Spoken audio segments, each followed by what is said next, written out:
La verdadera historia de los ninjas susura en la oscuridad. Imaginad esto.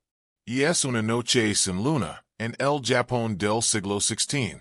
Un señor feudal duerme en su fortaleza, creándose salvo tras muros de piedra y guardias armados.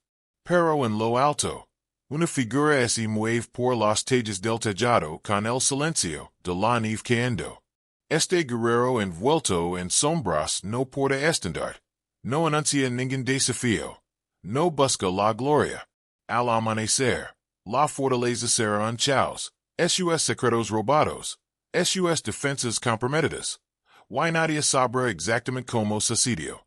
Este es el mundo de los ninjas, los shinobi, los guerreros de las sombras del Japón feudal. Durante más de 4 siglos, estas misteriosas figuras han cautivado la imaginación de todo el mundo. Los has visto en películas lanzando espadas con forma de estrella con una precisión imposible, desapareciendo en nubes de humo, escalando paredes como arañas. Los has jugado en videojuegos, los has visto en dibujos animados, quizás incluso has practicado sus artes marciales. Pero, ¿quiénes eran los verdaderos ninjas? Dejando a un lado la magia de Hollywood, los superpoderes del anime, los pijamas negros y las señales místicas con las manos. ¿Qué queda? La respuesta es a la vez más mundana y fascinante que la ficción. Los verdaderos ninjas no eran asesinos sobrenaturales, sino especialistas altamente entrenados en espionaje, infiltración y guerra de guerrillas. Eran las fuerzas especiales de su época, desarrollando técnicas que la inteligencia militar moderna reconocería y respetaría. Esta noche, recorreremos la historia completa de estos guerreros de las sombras. Exploraremos sus orígenes en el caos del Japón medieval. Veremos cómo sus técnicas evolucionan a lo largo de generaciones. Presenciaremos sus mayores triunfos y su declive final. Visitaremos las provincias montañosas donde los clans ninja perfeccionaron sus artes letales. Examinaremos sus herramientas y métodos reales, separando los hechos históricos de siglos de mitos y leyendas. Analizaremos cómo los ninjas reales se convirtieron en figuras legendarias. Cómo esas leyendas se extendieron por todo el mundo, y cómo han moldeado nuestra comprensión moderna del espionaje, las artes marciales y la propia cultura japonesa. Desde las ruinas humeantes del Japón, de la guerra civil hasta las brillantes luces de Hollywood. Desde pergaminos de entrenamiento copiados a mano hasta franquicias multimillenarias. Esta es la historia completa del ninja. Así que relegate, cierra los ojos y lo decís, y deja que tu mente se traslade al Japón feudal. Y es el año 1560. El país está desgarrado por la guerra civil. Y en las montañas, en valles ocultos que solo conocen los lugareños, las familias entrenan a sus hijos en artes que los convertirán en leyendas. Nuestra historia no comienza con un nombre famoso en una batalla dramática, sino con una pregunta. En una tierra de samuráis que valoraban el honor por encima de la vida misma. ¿Cómo surgió una clase de guerreros que valoraban el éxito en la misión por encima de todo? La respuesta está en la historia de Japón, en su geografía, en la naturaleza misma de la guerra medieval. El ninja no apareció de la nada. Evolucionó gradualmente, prácticamente en respuesta a necesidades reales y circunstancias específicas. Para comprender al ninja, primero debemos comprender el mundo que lo creó. Comencemos por el principio. En medio del turbulento pasado de Japón. Capítulo 1. Semillas de la sombra. El nacimiento de la guerra encubierta en Japón. Mucho antes de que la palabra ninja entrara en el idioma japonés, se estaban sembrando las semillas de superficie. Nuestra historia comienza en realidad en el periodo Heian, del 794 al 1185 DC, cuando la corte imperial japonesa gobernaba desde la elegante capital Kyoto. Esta fue una época de poja y refinamiento con elaboradas ceremonias cortesanas, y hermosas túnicas de seda. Pero bajo esta apariencia culta, el poder estaba cambiando. Mientras los nobles componían poja en la capital, en las provincias emergía una clase guerrera. Los hombres fuertes locales formaban ejércitos privados para proteger sus tierras y resolver disputas. Estos primeros samuráis eran hombres rudos, muy diferentes de los refinados guerreros de las leyendas posteriores. Luchaban a caballo con arco y espada, resolvían los asuntos con violencia y gradualmente acumularon más poder del que la corte podía controlar. Durante este periodo, el conocimiento militar de China inundaba Japón. Monjes budistas, comerciantes, y misiones diplomáticas trajeron no solo enseñanzas religiosas, sino también tratados militares. Entre ellos encontraba el arte de la guerra de Sun Tzu, escrito en China alrededor del año 500 AC. Este antiguo texto enfatizaba el engaño, la recopilación de información, y la victoria sin luchar. Toda guerra es basa en el engaño. Sun Tzu escribió: si eres capaz, finge incapacidad. Si eres activo, en actividad. Estas ideas fascinaron a los líderes militares japoneses. Los samuráis estaban desarrollando su propio código, lo que se convertiría en el bushido, el camino del guerrero, que enfatizaba el combate directo y el honor personal.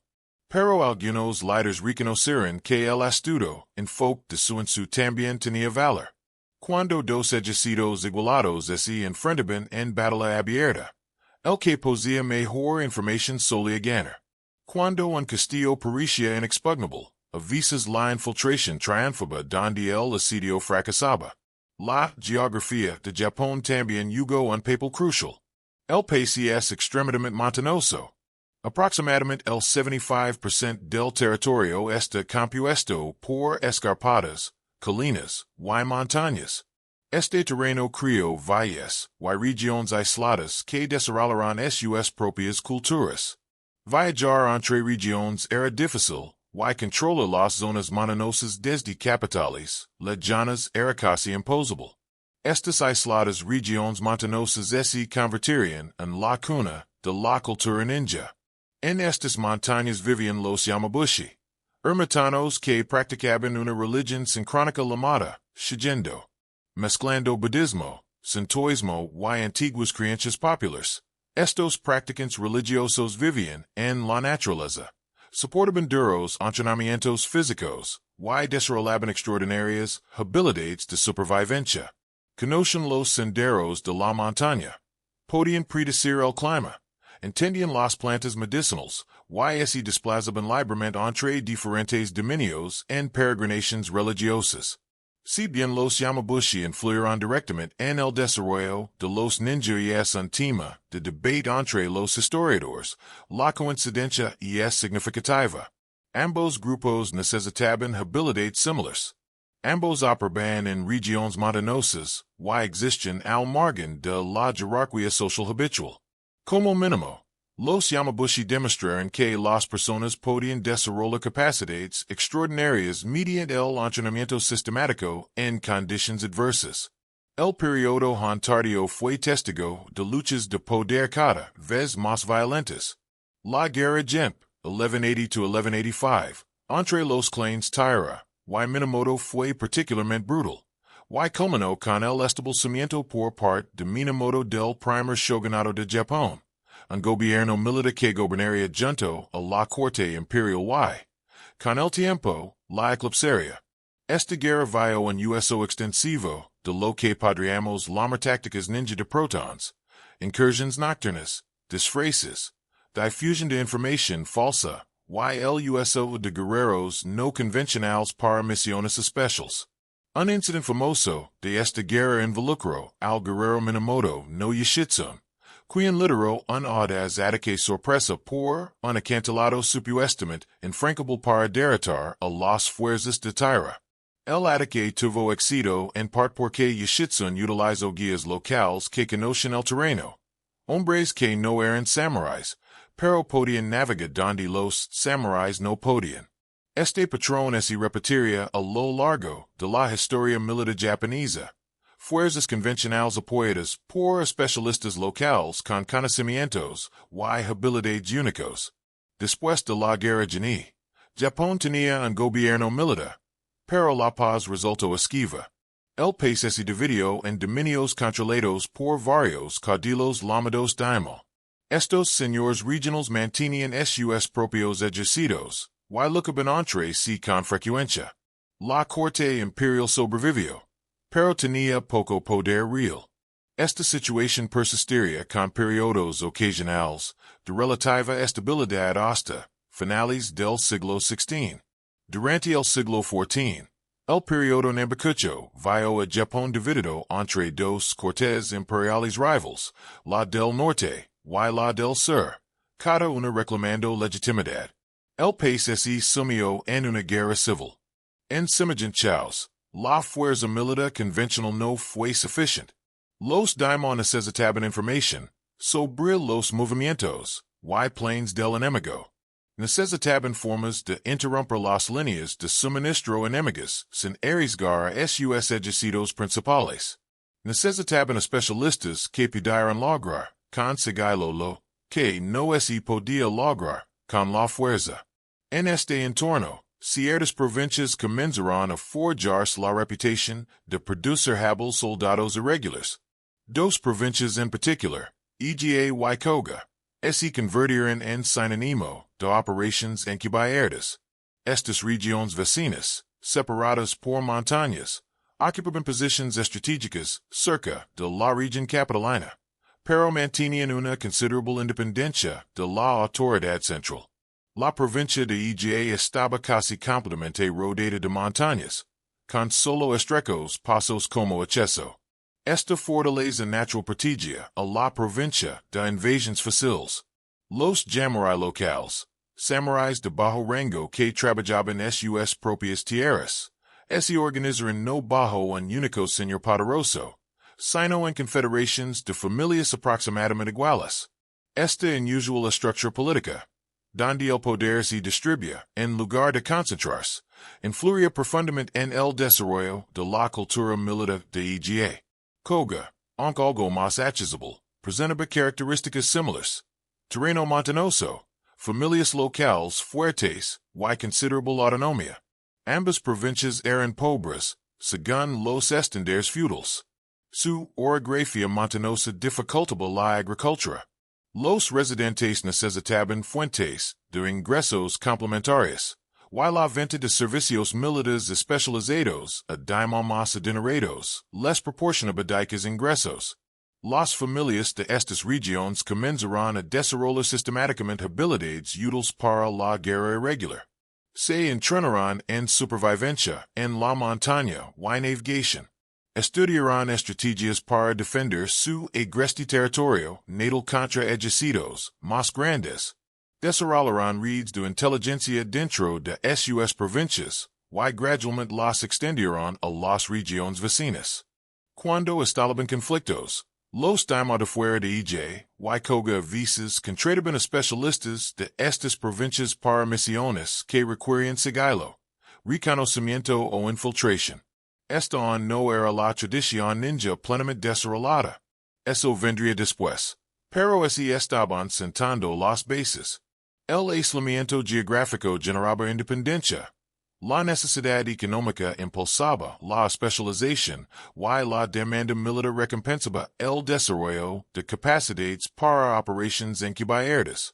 La palabra shinobi aparece en documentos japoneses desde el siglo VIII, pero inicialmente significaba simplemente resistir u ocultarse. Términos generales aplicables a diversas situaciones. El significado específico de agente encubierto es desarrollado gradualmente a lo largo de los siglos, cristalizándose solo a medida que la profesión se definía mejor. A mediados del siglo XV, Iga y Koga se habían forjado reputaciones distintas. Cuando los daimyo necesitaban recopilar información, infiltrar castillos o llevar a cabo misiones delicadas fuera de las reglas de la guerra convencional, recurrían cada vez más a agentes de estas provincias. Las familias montañesas de Iga y Koga se estaban convirtiendo en agentes encubiertos profesionales, aunque con carecen de la organización formal y la reputación legendaria que adquirirían posteriormente. Entonces luego la guerra en 1477, que devastó Kyoto y inició la era Jedi Sengoku de Japón, la era de los estados en guerra. Durante los siguientes 150 años, Japón se vería consumido por una guerra casi constante mientras los demás luchaban por la supremacía. El país se fragmentó en docenas de dominios independientes, cada uno gobernado por un señor de la guerra, cada uno en guerra con algunos vecinos, y aliado con otros. Las alianzas cambiaban constantemente. La traición era común. La confianza escasa. En este entorno caótico, la demanda de agentes encubiertos se disparó. Todo daimon necesitaba información sobre la fuerza y los movimientos del enemigo. Todo asedio a un castillo podía beneficiarse de la infiltración y el sabotaje. Toda intriga política requería comunicación secreta y acción encubierta. Las habilidades que las familias Iga y Koga habían estado desarrollando de repente se volvieron no solo útiles, sino esenciales. La hora del ninja había legado. En el humo y el caos de la guerra civil japonesa, en las desesperadas luchas del periodo Sengoku, los guerreros de la sombra alcanzarían su apogeo. Las técnicas desarrolladas durante generaciones se perfeccionarían hasta convertirse en sistemas sofisticados. El empleo ocasional con empleadores ocasionales se convertiría en servicio profesional para las grandes potencias. Las familias locales de las remotas provincias montañosas se convertirían en leyendas cuya fama eventualmente se extendería por todo el mundo. Pero primero, visitemos esas montañas. Conozcamos a esas familias, y entendamos cómo se transformaron de guerreros provinciales en los agentes más temidos y misteriosos de la historia japonesa. Entremos en Iga y Koga, el corazón de los ninja. Capítulo 2, Montañas del Misterio, los clans Iga y Koga. Si quisieras descubrir el corazón de la cultura ninja en el Japón feudal, viajarías a dos provincias en el centro de Honshu, la isla principal de Japón. Desde Kyoto, viajarías al sureste a través de un terreno cada vez más accidentado hasta llegar a la provincia de Iga, enclavada en una cuenca completamente rodeada de montañas. O viajarías al este, a la provincia de Koga, separada de Iga por aún más montañas. Estas dos regiones, aisladas pero estratégicamente ubicadas, se convertirían en la legendaria patria de los shinobi. Acompáñame ahora en un paso de montaña que contempla la provincia de Iga, digamos, el año 1550. Bajo nosotros se extiende un valle, verde con arrozales y bosques, salpicado de pequeñas aldeas. Estrechos senderos serpentean entre asentamientos. Los ríos brillan al sol. París tranquilo, agrícola, ordinario. Pero esta apariencia ordinaria esconde algo extraordinario. Casi todas las familias de este valle poseen habilidades que fuera de estas montañas son raras y misteriosas. Los niños que juegan en esos campos pueden moverse por los bosques sin hacer ruido. Los agricultores que cultivan esos arrozales pueden escalar casi cualquier superficie y abrir casi cualquier cerradura. El jefe local que discuta los asuntos de la aldea posee redes de inteligencia que se extienden a provincias lejanas. Esto es Iga y este es su gente. Familias que han hecho de las operaciones encubiertas su especialidad, su oficio, su forma de vida. La estructura política de Iga durante el periodo Sengoku era inusual, quizás única en Japón. Mientras que la mayoría de las provincias estaban controladas por un único y poderoso daimon con autoridad absoluta. Iga estaba gobernada por una confederación de aproximadamente 60-70 familias de samurai. Estos no eran nobles de alto rango, sino guerreros terratenientes que trabajaban en sus tierras. Libreban sus propias batallas, y tomaban decisions colectivamente traves de consellos, en lugar de sumpters un solo señor. Tres familias dominaban esta confederación, conocidas como las tres casas de Iga. Los Hattori, los Mamwa, y los Fujibayashi.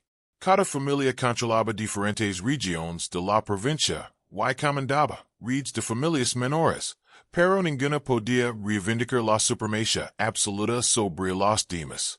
Y este equilibrio de poder creó una cultura política muy diferente de las estructuras jerárquicas típicas del Japón feudal.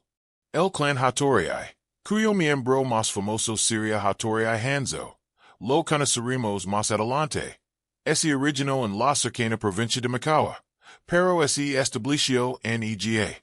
Desarrollaron redes de espionaje particularmente sofisticadas, y eventualmente servirían al clan Tokugawa, una de las familias más poderosas de Japón. El ascenso de los Hattori de operadores provinciales a confidence del shogun más poderoso de la nación ilustra las alturas que podían alcanzar los ninjas. La familia Momoki controlaba Iga Occidental y se decía que se especializaba en guerra psicológica y operations de engaño. Según tradiciones posteriores que deben tomarse con cierto escepticismo, Momochi Sandu, un líder del siglo XVI, mantenía tres residencias diferentes, y parecía ser tres personas diferentes, que usaban esta multiplicidad para confundir a los enemigos sobre su ubicación y actividades. Si literalmente cierto o no, estas historias capturan algo esencial sobre la filosofía Momochi. La realidad es negociable, la identidad es táctica, y la apariencia puede ser un arma. El clan Fujiyashi dominaba el norte de Iga. En el siglo siguiente, un descendiente de Fujiyashi compilaría el Bansanukai, el manual ninja más completo que se conserva del periodo feudal. Esto demuestra que los Fujibayashi no eran solo practicantes, sino teóricos capaces de sistematizar y registrar el conocimiento disperso de múltiples familias y generations. Además de estas tres familias principales, docenas de otras completaron la estructura confederada de Iga. Los Narita, los Kuroda, los Ogawa, y muchas más. Cada familia controlaba territorio local, mantenía su propia fuerza de combate, desarrollaba conocimientos especializados, y transmitía técnicas a través de las líneas familiares, de padres a hijos, de generación en generación. Esta estructura multifamiliar implicaba que las capacidades ninja de Iga eran redundantes y estaban distribuidas. La pérdida de una familia no afectaba a todo el sistema. Distintas familias destacaban en distintas áreas. Una podía producir a los mejores especialistas en infiltración, otra a los mejores analistas de inteligencia, y una tercera a los mejores instructores de combate. Al ser contratado por un daimyo externo, Iga podía reunir equipos específicos para misiones aprovechando la experiencia de múltiples familias. Las familias entrenaban constantemente. El difícil terreno de Iga proporcionaba un campo de entrenamiento natural. Los niños aprenden a navegar por laderas empinadas y bosques densos, a nadar en ríos fríos de montaña, y a trepar árboles y paredes rocosas. Estas habilidades, desarrolladas para vivir en un entorno hostil, se tradujeron directamente en capacidades útiles para operaciones encubiertas. Los senderos de montaña que los niños, ansiosos, aprendían en su vida diaria eran los mismos que los ninjas adultos usaban para infiltrarse en territorio enemigo sin ser detectados. Al otro lado de las montañas de la provincia de Koga, se desarrollaba una cultura similar con su propio carácter distintivo. Koga era ligeramente más accesible que Iga, más abierto al contacto, y la influencia externos, y más conectado con el amplio mundo político del periodo Sengoku. Las 53 familias de Koga formaron su propia confederación, liderada por clanes importantes como los Mochizuki y los Kaji. Algunas tradiciones afirmaban que los ninjas Koga y Igan priorizaban enfoques diferentes. Supuestamente Iga se centraba en la acción directa, la infiltración, el sabotaje y, cuando era necesario, el asesinato. Koga supuestamente se especializaba en la recopilación de inteligencia, la planificación estratégica, y las operaciones de influencia. Y es difícil verificar estas distinciones históricamente. Podrían ser invenciones posteriores, intentos de categorizar y diferenciar lo que en realidad era más fluido y solapado. Pero la caracterización capta la sensación de que Iga y Koga eran similares, mantenían identidades y quizás enfoques filosóficos distintos. La relación entre Iga y Koga era compleja. La proximidad geográfica y la similitud cultural creaban conexiones naturales. Las familias se casaban entre sí. Compartían técnicas y conocimientos.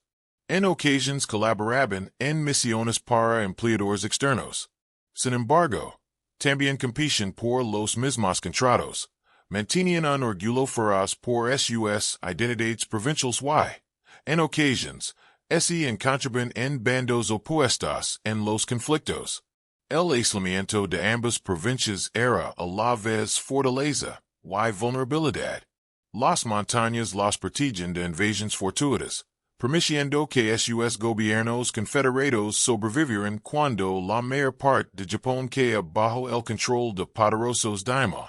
Pero el aislamiento también implicaba recursos limitados. Cuando las grandes potencias decidían actuar contra ellas, las montañas que parecían protectoras podían convertirse en una trampa. La economía de ambas provincias dependía significativamente de sus servicios militares especializados. El terreno montañoso dificultaba la agricultura a gran escala. No se podía sustentar a las poblaciones de Iga y Koga solo con la agricultura. Vender los servicios de agentes cualificados a daimyo adinerados proporcionaba ingresos complementarios esenciales. Los jóvenes de estas provincias viajaban a regiones lejanas, trabajaban para diversos empleadores, adquirían experiencia, ganaban dinero y, finalmente, regresaban a casa con conocimientos y recursos. Esto creó una cultura profesional. El éxito requería competencia. Los empleadores pagaban por los resultados, no solo por el esfuerzo. Las misiones fallidas implicaban la falta de pago y daños a la reputación que podían afectar a futuros empleos. A diferencia de los samuráis hereditarios, cuyo estatus se mantenía independientemente de su capacidad real, los ninjas Iga y Koga debían demostrar su valía repetidamente. Esta presión de selección profesional impulsaba la mejora continua de las técnicas y el entrenamiento. Las aldeas de estas provincias funcionaban como sistemas integrales de apoyo para operaciones encubiertas. No todos eran agentes de campo. La mayoría de la gente vivía vidas normales como agricultores, artesanos y comerciantes, pero casi todos poseían conocimientos relevantes y contribuían de alguna manera. Los agricultores conocían el terreno a la perfección y podían identificar a los forasteros. Los comerciantes que viajaban para comerciar recopilaban información de otras regiones. Los líderes de las aldeas coordinaban las redes de inteligencia y gestionaban las relaciones con los empleadores. Toda la comunidad formaba una infraestructura que apoyaba a los especialistas que realizaban misiones reales. Los lugares sagrados y los templos cumplían múltiples funciones. Montañas como Hyacinth y Koyasan, hogar de monasterios budistas, eran territorio neutral donde diferentes facciones podían reunirse con seguridad. La naturaleza religiosa de estos lugares les otorgaba inmunidad bélica. Atacar un templo o monasterio importante podía poner en su contra a las organizaciones religiosas, algo que la mayoría de los daimyo deciden evitar. Los ninjas podían usar estos santuarios para reunirse con sus contactos, intercambiar información o esconderse cuando fuera necesario. Algunos ninjas incluso se disfrazaban de monjes o yamabushi para moverse con libertad y evitar sospechas. El entrenamiento de un Iga y en Koga era exhaustivo y comenzaba a temprana edad. Los niños absorben el conocimiento simplemente al crecer en la cultura. Escuchaban historias de misiones famosas. Aprendían técnicas observando a los adultos, y absorbían la mentalidad, y los valores de sus comunidades.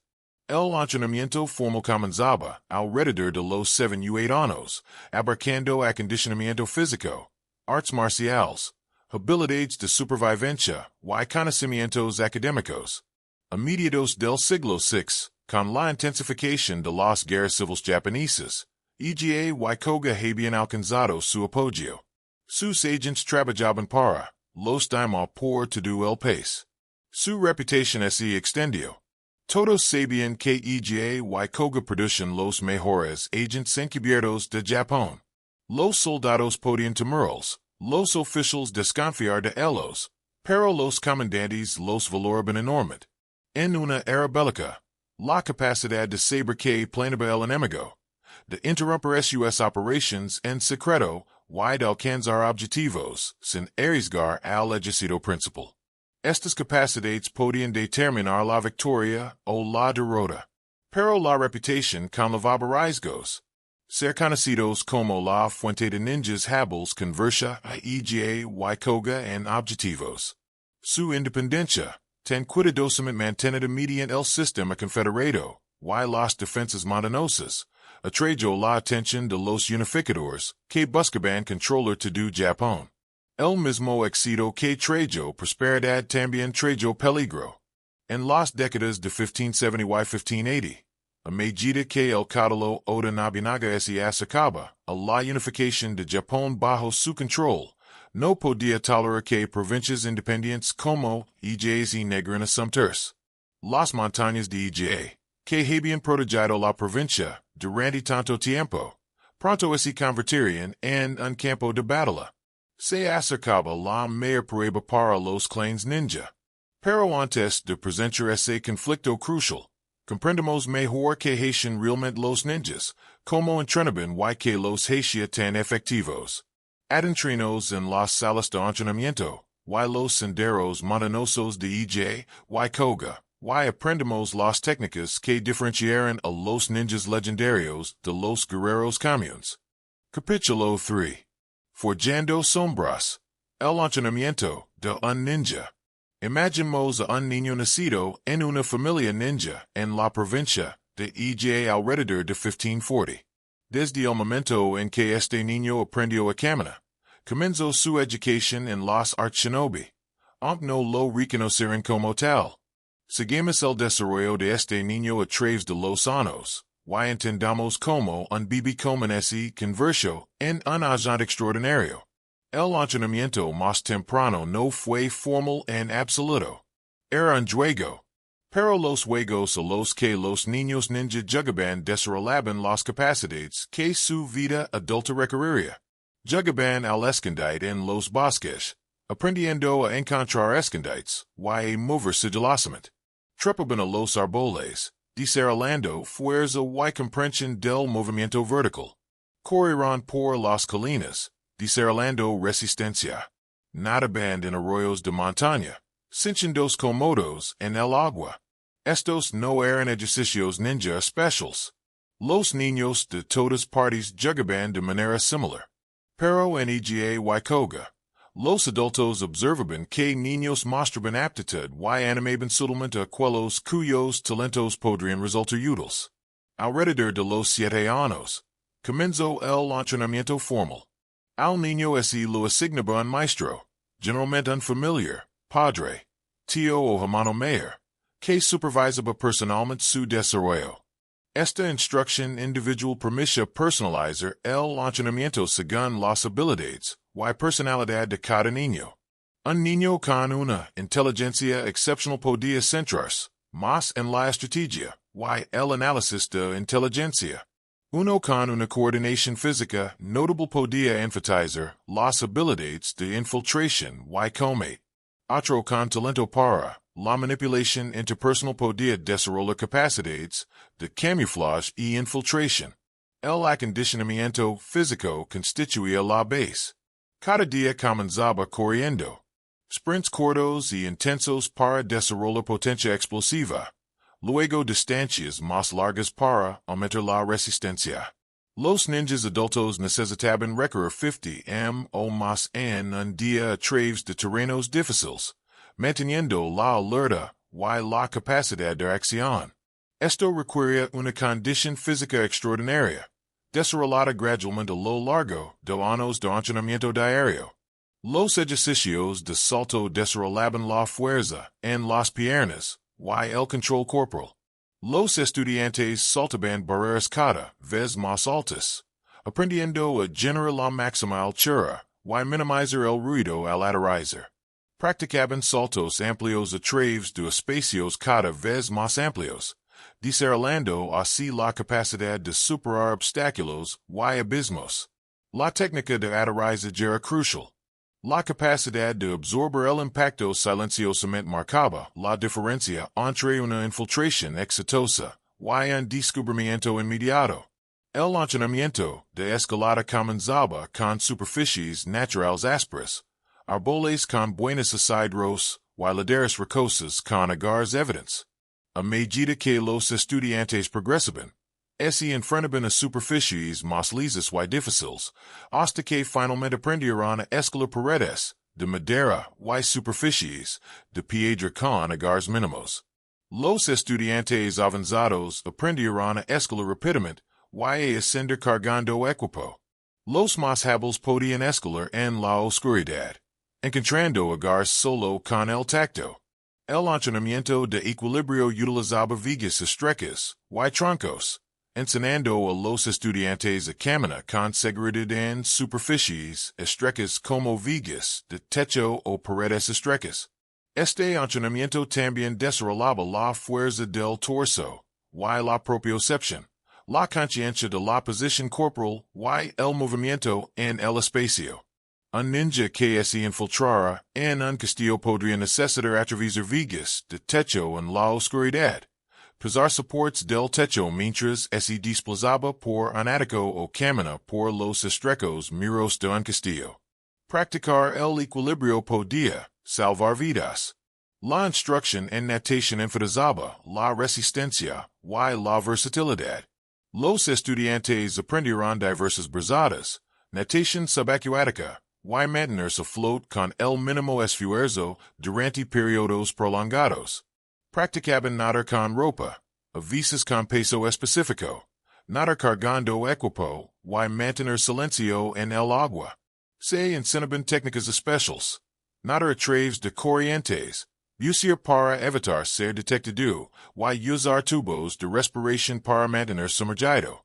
El movimiento silencioso requería técnicas específicas aprendidas con práctica paciente. Los estudiantes aprendían a caminar sobre las puntas de los pies, colocando cada pie deliberadamente después de comprobar la estabilidad de la superficie. Practicaban moverse entre la maleza, sin que la vegetación creciera, cruzar pisos, sin crujir, y moverse cerca de personas dormidas sin despertarlas. Este entrenamiento desarrollaba no solo la técnica, sino también la atención plena constante, considerando cada movimiento y monitoreando cada sonido. El entrenamiento en artes marciales abarcaba múltiples sistemas de combate. A diferencia de los samuráis, que se centraban principalmente en el combate montado con arco, espada y lanza, los ninjas se entrenaban para diversas situaciones. Aprendieron combate sin armas, incluyendo golpes, patadas, proyecciones, luxaciones y agarres. El objetivo no era el deporte ni la demostración, sino la eficacia práctica. Incapacitar a los oponentes rápidamente, luchar desde posiciones desventajosas y sobrevivir a encuentros con oponentes armados estando desarmados. El entrenamiento con armas incluye espadas, katanas y wakizashi más cortos, lanzas, yari, armas de bastón, bayo, cadenas, kusari, dagas, tanto y numerosos implementos especializados. Pero el énfasis difiere del entrenamiento samurai. Los samuráis eran guerreros que portaban armas abiertamente como símbolos de estatus, y luchaban en contextos reconocidos de mariscal. Los ninjas necesitaban ocultar armas, Improvisar armas con los materiales disponibles, y usar cualquier cosa como arma si era necesario. El enfoque de un ninja, hacia las armas era pragmático. Eran herramientas para propósitos específicos, no símbolos de estatus o identidad. El entrenamiento en armas arrojadizas incluía shuriken, pequeñas cuchillas que se podían lanzar, piedras y proyectiles improvisados. El objetivo no era la fantasia hollywoodense de precisión mortal a largas distancias. El alcance efectivo real de las cuchillas arrojadizas era bastante limitado, y las lesions graves o la muerte por shuriken eran improbables. Más bien, estas armas sirven para acosar, distraer y crear oportunidades. Un shuriken lanzado al rostro de alguien lo hacía estremecerse y protegerse los ojos, creando una abertura para escapar o atacar. Múltiples proyectiles obligaban a los oponentes a cubrirse o protegerse, lo que reduce su efectividad. Las técnicas de recopilación de información eran una parte crucial del entrenamiento. Los estudiantes aprendían la observación sistemática, cómo vigilar un lugar para comprender patrones de actividad, identificar medidas de seguridad y detectar oportunidades de entrada. Estudiaban técnicas de memoria mediante visualización y dispositivos mnemónicos, lo que les permitía memorizar información completa, sin necesidad de notas escritas.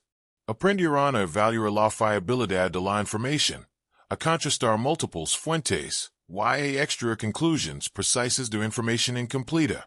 El entrenamiento en disfraz y actuación era exhaustivo. Los estudiantes estudiaban diferentes clases sociales, aprendiendo sus modelos, patrones de habla y comportamientos.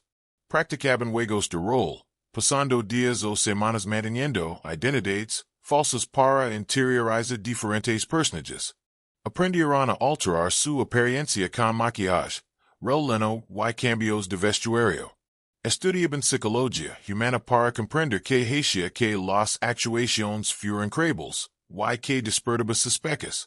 Los 7 disfraces básicos eran conocimiento fundamental, akindo, comerciante, hokashi, artista, kamuso, monje errante, surugaku, actor, yamabushi, estético montañas, tsunada, plebeo, granjero y ronin, samurai sin amo. Los estudiantes aprendieron cada rol con la suficiente profundidad como para hacerse pasar por auténticos miembros de cada clase, estudiando no solo la apariencia externa, sino también los conocimientos y perspectivas que hacen creíble a cada tipo de persona. El entrenamiento de supervivencia les enseñó a orientarse sin mapas mediante la navegación astronómica, los puntos de referencia naturales y la estima. Aprendieron a identificar plantas comestibles, a cazar animales pequeños, a encontrar agua y a construir refugios temporales. Estudiaron la predicción meteorológica mediante señales naturales, lo que les permitió anticipar condiciones peligrosas o elegir el momento óptimo para las operaciones. Aprendieron medicina básica, incluyendo el tratamiento de heridas, la colocación de huesos, la identificación y el tratamiento de envenenamientos, y el manejo del dolor, sin acceso a atención médica formal. Se enseñaron técnicas de forzamiento de cerraduras, y entradas forzadas utilizando cerraduras, y puertas reales. Los estudiantes aprendieron cómo funcionaban los diferentes mecanismos de las cerraduras, cómo manipularlos, y cómo improvisar herramientas cuando no se disponía de los instrumentos adecuados. Practicaban la apertura de varios tipos de puertas y portones, aprendiendo a reconocer y burlar diferentes medidas de seguridad. La velocidad y el silencio eran esenciales. Una cerradura forzada ruidosa o lentamente frustraba el propósito de la infiltración. El entrenamiento psicológico desarrollaba la disciplina mental y la resistencia al estrés.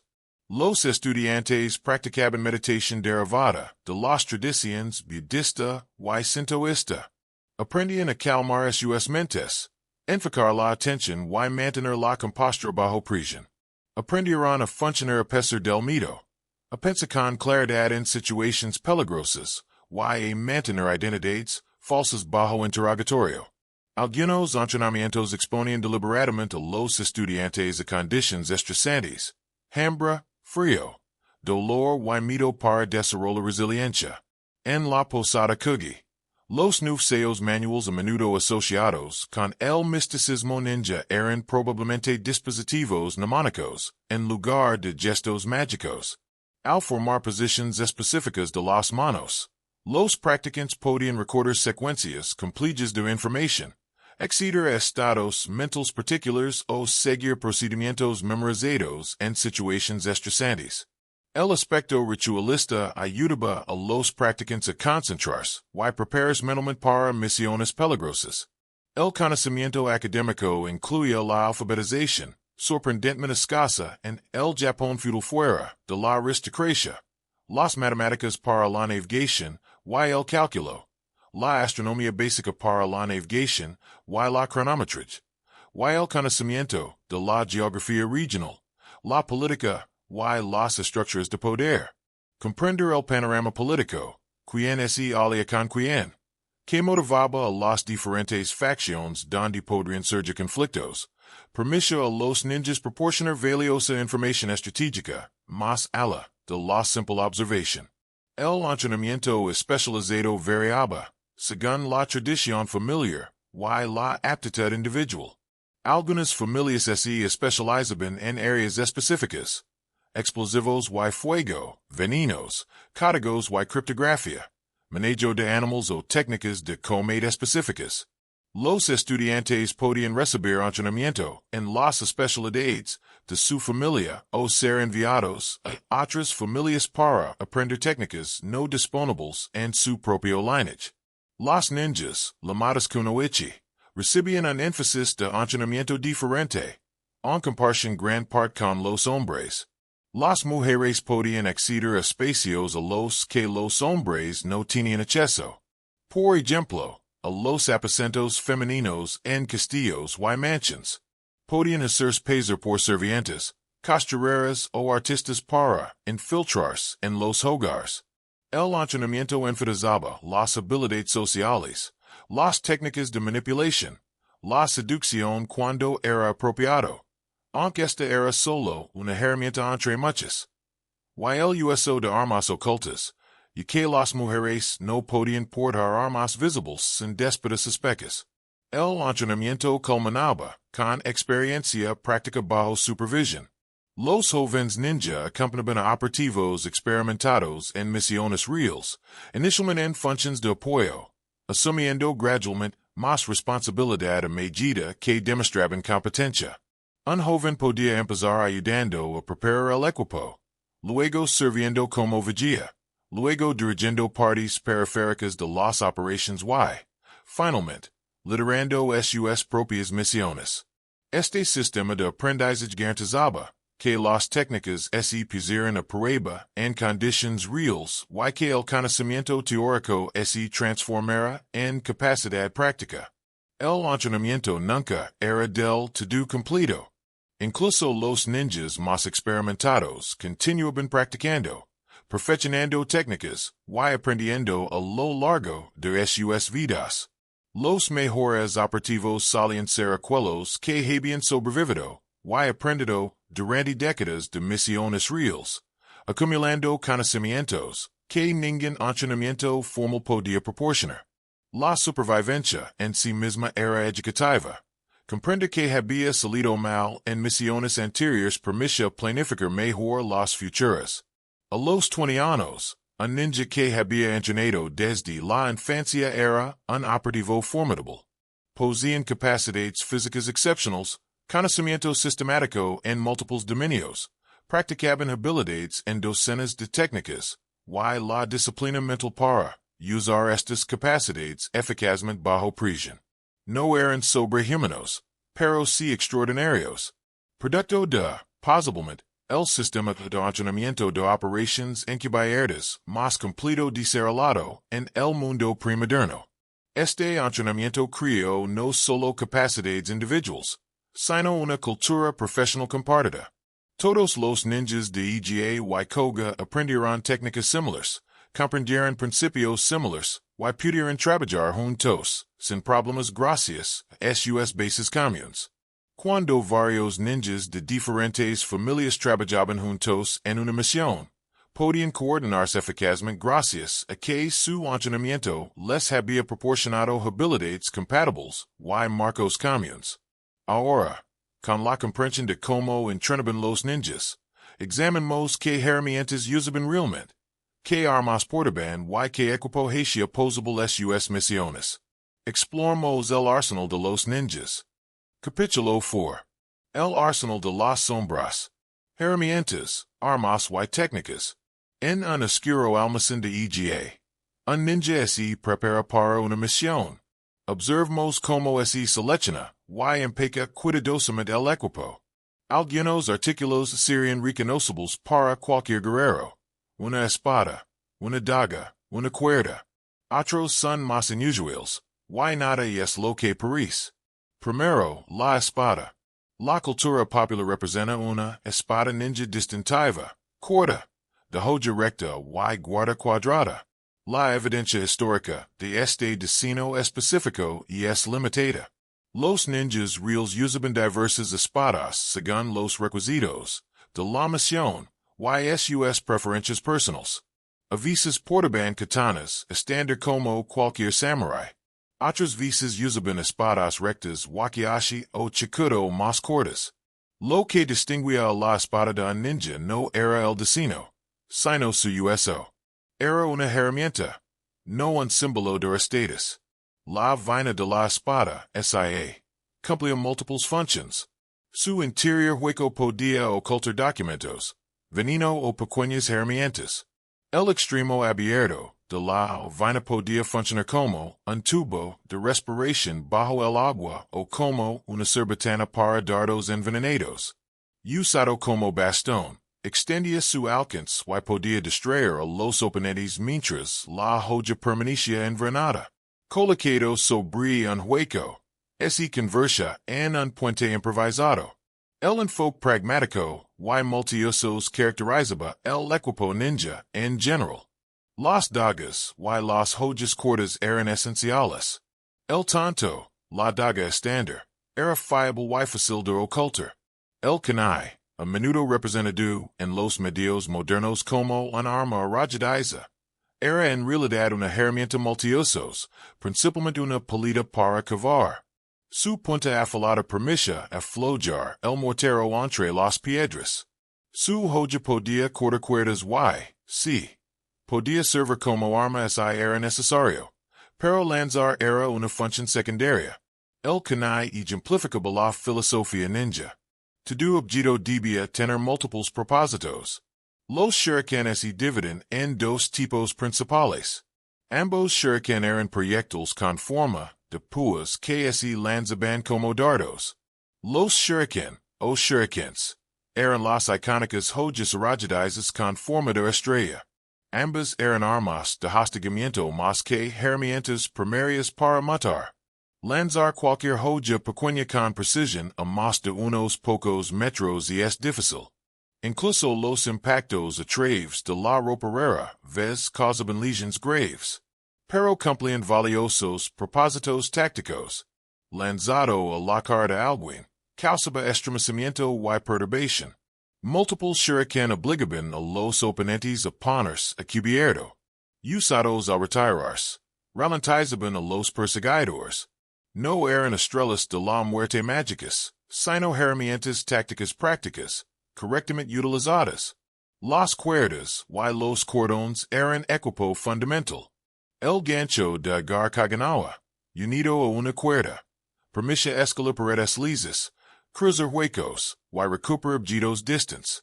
El gancho podía plegarse para ocultarse, y desplegarse cuando era necesario.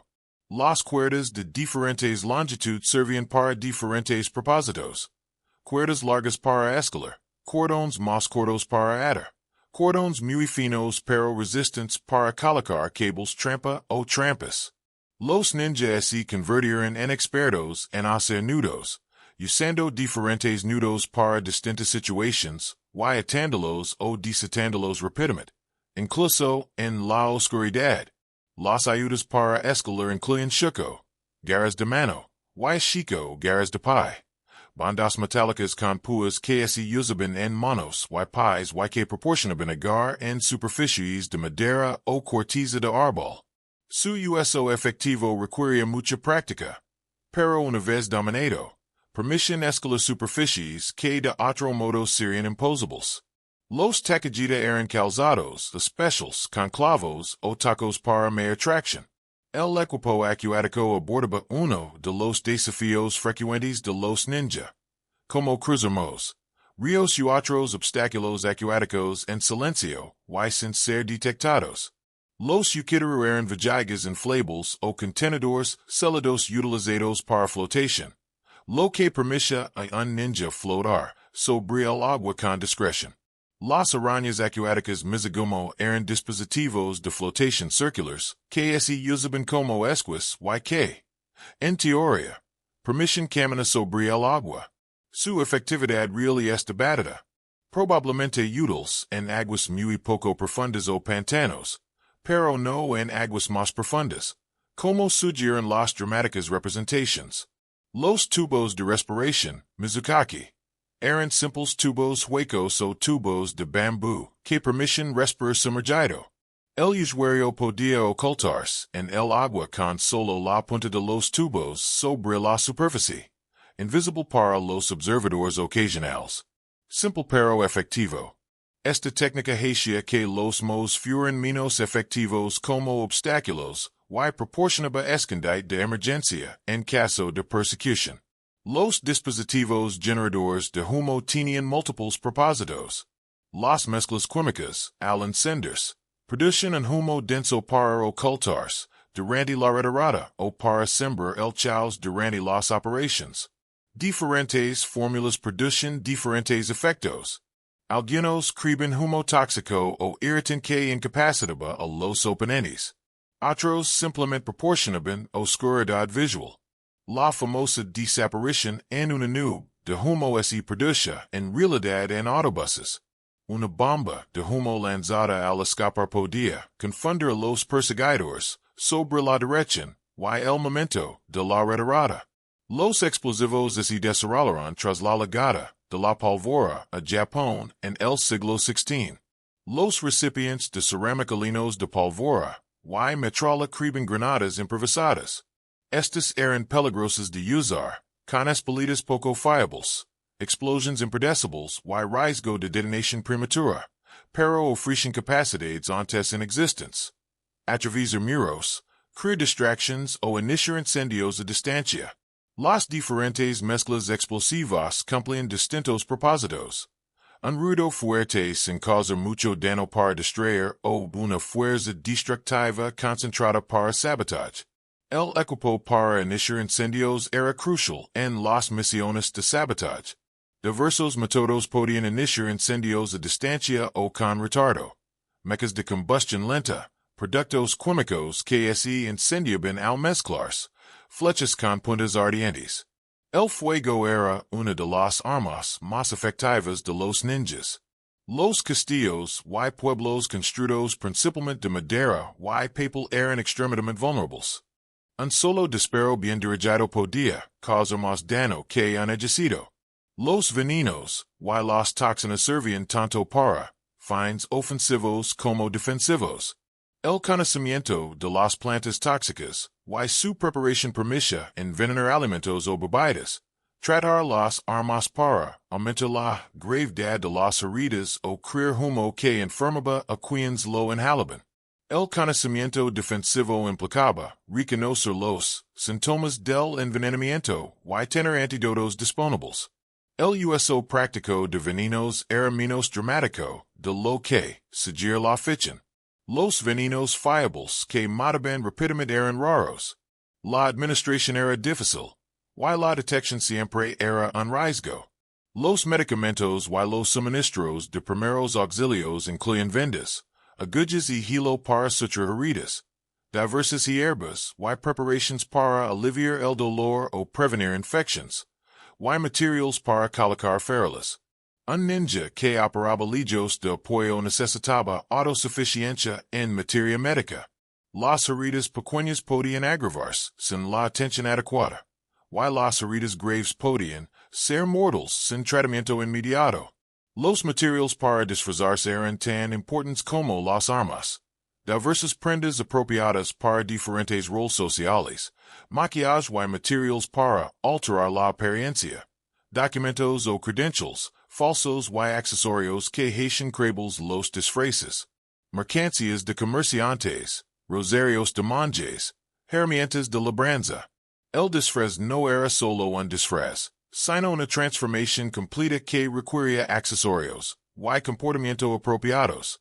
Las ganzúas y las herramientas de entrada incluyen diversas ganzúas para manipular diferentes tipos de cerraduras, palancas para forzar puertas o ventanas, limas para eliminar obstáculos, y herramientas improvisadas, cuando no se disponía del equipo adecuado. Los ninjas no siempre podían anticipar las medidas de seguridad que encontrarían, por lo que levaban herramientas versátiles y desarrollaban habilidades de improvisación.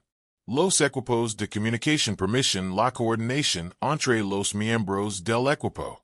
Silbatos codificados enviaban mensajes sencillos a distancia. Las señales de fuego o destellos de luz transmiten información. Los mensajes escritos codificaban información protegida si eran interceptados. Los puntos de entrega de mensajes en ubicaciones predeterminadas permiten la comunicación sin contacto directo. Estos métodos parecen primitivos ahora, pero eran sofisticados para su época. Digámonos en lo que los ninjas no solían lavar consigo. El traje completamente negro y es una invención teatral. Los ninjas de verdad vestían ropa azul oscuro o marrón que se mimetizaba mejor con las sombras nocturnas que el negro puro. No levaban docenas de armas exóticas. Un agente que viajaba disfrazado no podía lavar armamento obvio sin comprometer su cobertura. Los enormes shuriken con múltiples cuchillas que se ven en las películas son una fantasía. Los shuriken reales eran lo suficientemente pequeños como para ocultar y transportar múltiples especímenes. El verdadero arsenal del ninja no consistía en dispositivos exóticos, sino en una preparación exhaustiva. Antes de las misiones, los agentes recopilaban información sobre objetivos, distribución, medidas de seguridad, rutinas de guardia y posibles puntos de entrada. Identificaban rutas de escape y refugios. Preparaban equipo específico para los requisitos de la misión en lugar de lavarlo todo siempre. Planificaban contingencias para posibles complications. Esta preparación multiplicaba la eficacia de las herramientas físicas. La dimensión psicológica era crucial. Los ninjas infundían mito mediante su reputación y métodos misteriosos. Un oponente que temiera a los ninjas podría ver amenazas por todas partes, desperdiciar recursos, protegerse de la infiltración o quedar paralizado por la incertidumbre. Crear este efecto psicológico era tan valioso como el daño real que los ninjas podían infligir. Las famosas técnicas de desaparición combinaban métodos reales, bombas de humo, rutas de escape planificadas, y cómplices que creaban distractions mediante explotación psicológica. Los observadores, que ya anticipaban una desaparición misteriosa, interpretaban la jugada ordinaria como una desaparición sobrenatural.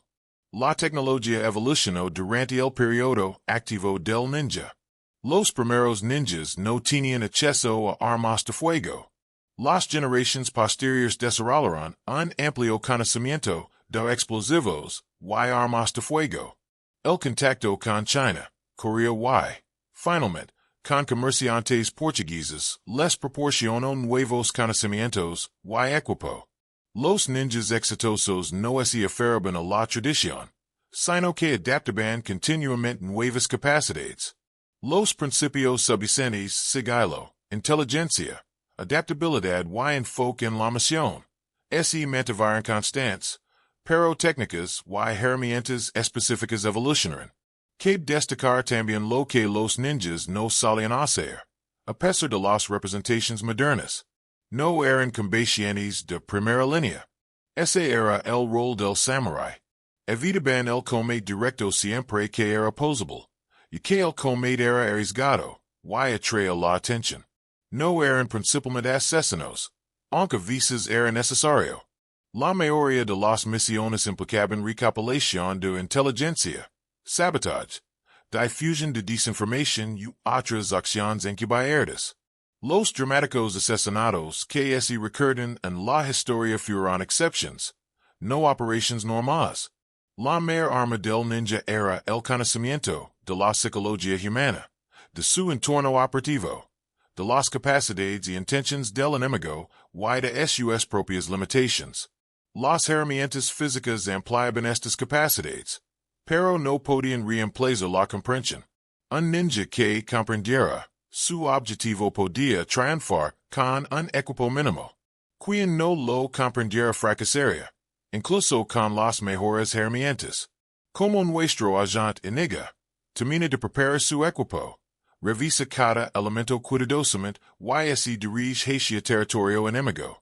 Llevan unos 9 kilos de equipo, lo suficientemente ligero como para no obstaculizar el movimiento, y lo suficientemente completo como para afrontar situaciones imprevistas.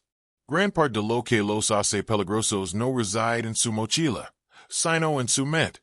Años de entrenamiento, misiones de experiencia, conocimiento acumulado a lo largo de generaciones, y la disciplina para usarlo todo con eficacia.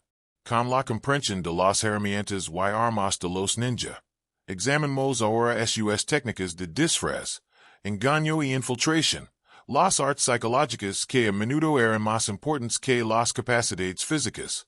Capítulo 5. Máscaras y espejos. Las artes del engaño. La mayor arma ninja no tenía forma física.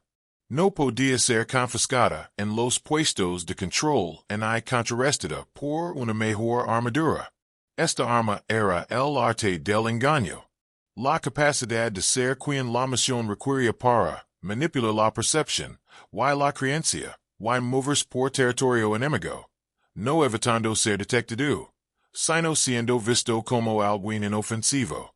Seguimos a un ninja en una misión de recopilación de inteligencia para comprender cómo funcionaba el engaño en la práctica.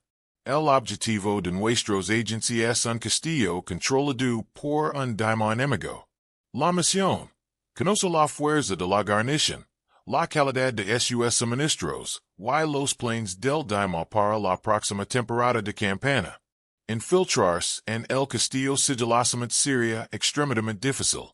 Está bien protegido. Se encuentra en terreno elevado, y tiene poca cobertura para acercarse.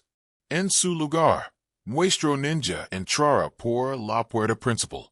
Primero, elegir una identidad. Los 7 disfraces básicos proporcionaban a los ninjas las herramientas para la infiltración, que mejor se adaptaban a esta misión. Un comerciante podría entrar para vender mercancías, pero no accedería a información militar. Un monje errante podía entrar, pero sería vigilado atentamente. Nuestros ninjas eligen el disfraz de Cuso. Un tipo de monje budista que usa un sombrero tallado, similar a una cesta que les cubra completamente el rostro, lleva una flauta, y viaja recolectando limosnas. El disfraz de Camuso tenía ventajas particulares para los ninjas. El sombrero que ocultaba el rostro era el propósito principal de la orden. Los miembros lo usaban para demostrar humildad y desvincularse de la identidad mundana. Esto significaba que un ninja podía ocultar sus rasgos sin levantar sospechas. El estilo de vida errante de los verdaderos Camuso implicaba que aparecían en muchos lugares, por lo que uno más no sería inusual. Y los verdaderos Camuso a menudo eran antiguos samuráis o personas cultas, por lo que un cierto grado de cultivación no decentenaria. Pero el disfraz es mucho más que un disfraz. Nuestros ninjas han pasado semanas preparándose. Han aprendido a tocar el shakuhachi, la flauta de bambú, lo suficientemente bien como para ser creíbles. Han memorizado sutras budistas apropiados para la tradición Camuso. Han estudiado los gestos, Los patrones de habla y las expectativas de comportamiento de los monjes quiso han obtenido elementos de vestuario auténticos o cuidadosamente elaborados. Cuando caminan hacia ese castillo, no son ninjas que fingen ser monjes. Son efectos prácticos, monjes de verdad. Al acercarse a la puerta del castillo, tocan la flauta suavemente, una melodía melancólica tradicional del quiso. Se mueven con el ritmo pausado y mesurado de quien emprende un viaje espiritual más que una misión mundana. Cuando los guardias los reten, responden con una cortesía apacible, con voz suave, pero sin servilismo. Viajo pidiendo limosna y ofreciendo oraciones, explican. Puedo entrar para recibir la generosidad del Señor y ofrecer bendiciones a cambio. La mayoría de los castillos no requieren tal petición. Recazar a las figuras religiosas podría traer mala suerte o disgusto divino. Y que amenaza podría representar un monje errante. Los guardias permiten la entrada, quizás asignando a alguien para vigilar discretamente al visitante, pero sin sospechar demasiado. Dentro del castillo, nuestro ninja, como monje, se mueve con cuidado por las zonas exteriores donde son regan suplicantes y comerciantes. Tocan la flauta ocasionalmente, manteniendo su rol. Aceptan pequeñas ofrendas de servientes y soldados, agradeciendo los courtsmen y entablando breves conversations. Estas interacciones, aparentemente casuales, recopilan información. Comentarios sobre entregas recientes de suministros, quejas sobre los horarios de entrenamiento, chismes sobre los consejeros del señor, observations sobre los movimientos de tropas. La clave es nunca parecer que este recopilando información. Una pregunta directa como: ¿cuántos soldados garnizan este castillo? Despertaría sospechas de inmediato. Pero un comentario como: su señor debe tener muchos hombres bajo su mando para mantener fortifications tan impresionantes, podría incitar al encuestado a presumir de cifras específicas. Una observación comprensiva como: ustedes, soldados, deben entrenar muy duro, podría generar quejas sobre los agotados programas de instrucción que revelan las rutinas de entrenamiento y la organización de la unidad.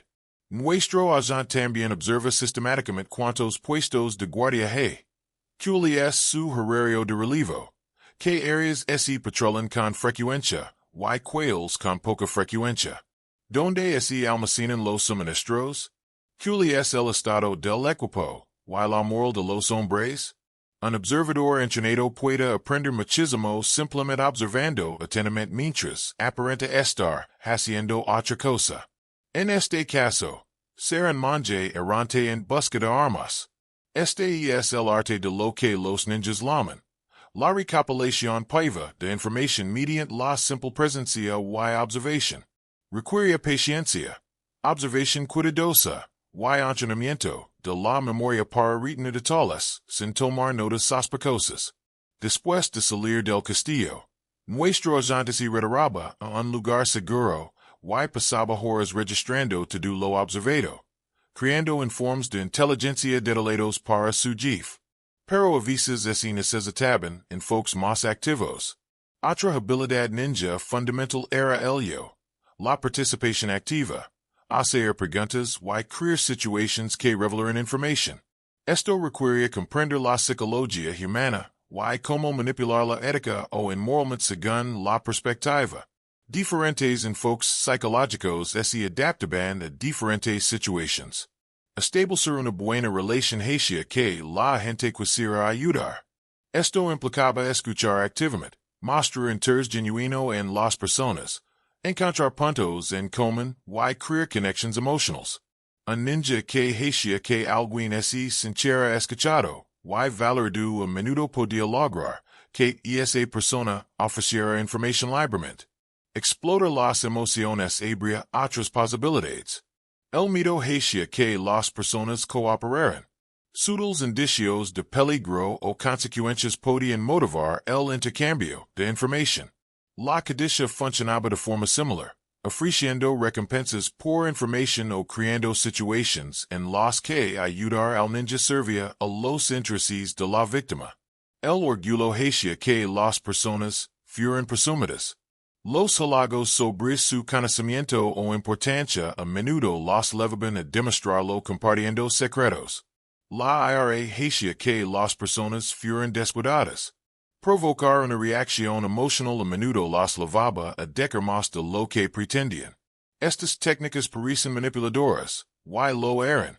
Los ninjas no se preocupaban principalmente por tratar a los objetivos con ética, sino por el éxito de la misión. Sin embargo, los mejores operativos comprendían que mantener la dignidad y minimizar el daño conducía a mejores resultados a largo plazo. Las personas brutalmente manipuladas se convertían en enemigos en busca de venganza.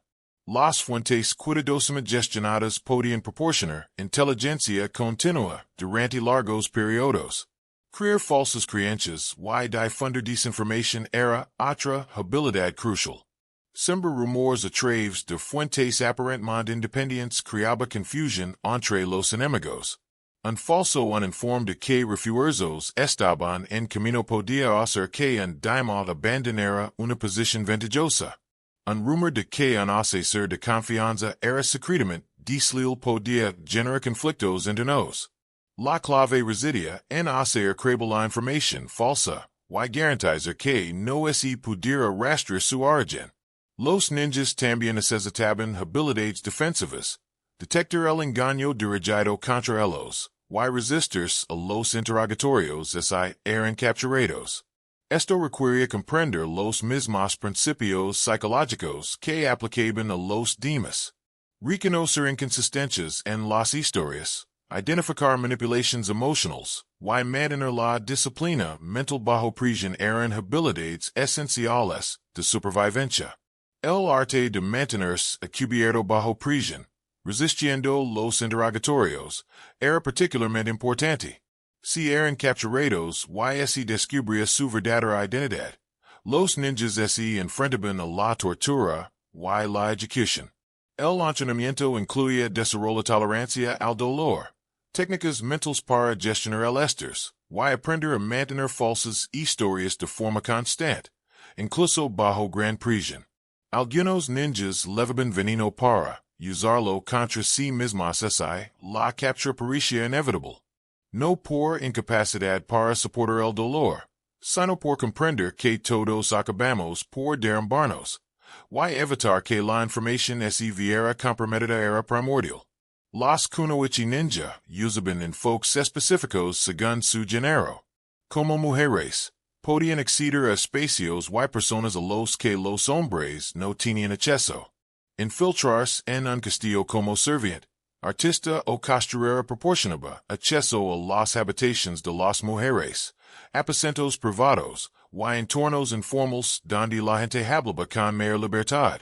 El estereotipo de la kunoichi seductora es bien no del todo falso. Simplifica demasiado. La sexualidad era una herramienta entre muchas, utilizada cuando era apropiado, pero no la principal ni la única. Los kunoichi solían recopilar información cultivando relaciones a lo largo del tiempo, en lugar de encuentros aislados. Un serviente en una casa escuchaba conversaciones, observaba a los visitantes, y descubría secretos familiares mediante la proximidad diaria. Esta infiltración a largo plazo requería una paciencia extraordinaria, y la capacidad de mantener una identidad falsa durante meses o años. Las artes ninja del disfraz, y el engaño representan una comprensión sofisticada de la psicología humana, desarrollada a lo largo de generaciones de práctica. Comprendían que las personas ven lo que esperan ver, creen lo que se ajusta a sus suposiciones y confían en quienes les resultan familiares y inofensivos. Al explorar estas tendencias sistemáticamente, los ninja podían lograr la invisibilidad no mediante la magia, sino a través de la propia naturaleza humana.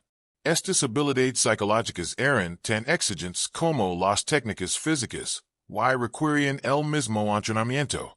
Y es relativamente fácil enseñar a alguien a escalar una pared. es mucho más difícil enseñarles a convertirse en otra persona de forma convincente, a manipular sin ser detectados o a mantener la compostura mientras engañan a alguien cara a cara. Los ninjas que dominaban las artes físicas y psicológicas se volvían verdaderamente peligrosos. No porque pudieran luchar bien o moverse con sigilo, sino porque podían ser cualquiera, en cualquier lugar, aprendiendo cualquier cosa. A medida que hemos explorado las herramientas de entrenamiento ninja y las técnicas de engaño, hemos desarrollado una comprensión de sus capacidades. Ahora, vimos estas capacidades en acción examinando eventos históricos reales donde los ninjas desempeñaron papeles cruciales. Observemos cómo los guerreros de la sombra influyeron en el caso de la historia japonesa. Leonard. Capítulo 6. Sombras sobre los campos de batalla. Ninjas en los mayores conflictos de la historia. Las llamas parpadeantes de innumerables antorchas iluminan el castillo Sawayama en una noche de 1561. Dentro de la fortaleza, los defensores se creen a salvo tras gruesos muros y puertas cerradas. Afuera, el ejército de Rokaku Yashikata los ha asediado durante semanas, sin lograr nada. Las defensas del castillo son demasiado sólidas para un asalto directo, y los defensores cuentan con suficientes suministros para un largo asedio. El punto muerto parece inquebrantable. Pero esta noche, Rokaku ha desplegado un tipo diferente de guerrero. Un pequeño equipo de ninjas de Iga, liderado por un especialista llamado Tomosuke Sada, se acerca al castillo al amparo de la oscuridad. Han estudiado la fortaleza durante días, identificado puntos débiles, y planeado su operación meticulosamente. Alrededor de la medianoche, realizan su movimiento. El equipo se divide, cada miembro se dirige a un lugar diferente, llevando materiales para encender fuego. Han elegido sus objetivos con cuidado. Almacenes, establos, estructuras de madera cerca de la torre principal. Casi simultáneamente, en varios puntos del castillo, estallan incendios. Las llamas se propagan rápidamente por la construcción de madera y las campanas empiezan a sonar frenéticamente. Los defensores se apresuran a combatir el fuego, abandonando sus puestos. En la confusión, otros miembros del equipo ninja llegan a las puertas del castillo. Utilizando herramientas preparadas de antemano, trabajan con rapidez para retirar las barras, asegurando las puertas desde dentro.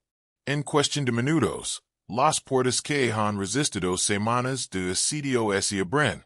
Las tropas de Rokaku esperan en posición para este preciso momento. Atraviesan las brechas. Al amanecer, el castillo Sawayama ha quedado. Esta operación ejemplifica cómo los ninjas influyeron en los conflictos militares del Japón feudal. Un pequeño equipo de especialistas logró lo que un gran ejército no pudo. No mediante una mera fuerza, sino mediante el sigilo, la sorpresa, y la comprensión de los efectos psicológicos. Los incendios crean caos. El caos creó oportunidades. Las oportunidades llevaron a la victoria. Examinemos varios eventos históricos donde los ninjas desempeñaron papeles cruciales documentados. Entendiendo cómo los guerreros de la sombra influyeron en el caso de la historia. El nombre historia Hanzo aparece ahora en nuestra historia. Nacido en 1542 en la provincia de Mikawa, Hanzo provenía de una familia con vínculos con las tradiciones ninja de Iga. Entró al servicio del clan Matsudra, posteriormente llamado Tokugawa, iniciando una relación que impactaría profundamente la historia japonesa. Hanzo comandó unidades de Iga y Koga ninja, proporcionando a Tokugawa Ieyasu, uno de los tres grandes unificadores de Japón, inteligencia y capacidades para operaciones encubiertas.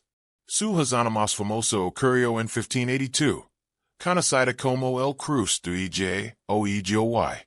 Las circunstancias eran desesperadas. Oda Nobunaga, el daimyo más poderoso de Japón y aliado de Tokugawa, había sido asesinado por su propio general, Akechi Mitsude. Cuando Tokugawa se enteró del asesinato, se encontraba en Osaka, en una zona remota, ahora bajo el control de Akechi, con solo una pequeña escolta. Las rutas habituales para regresar a casa estaban bloqueadas o eran demasiado peligrosas.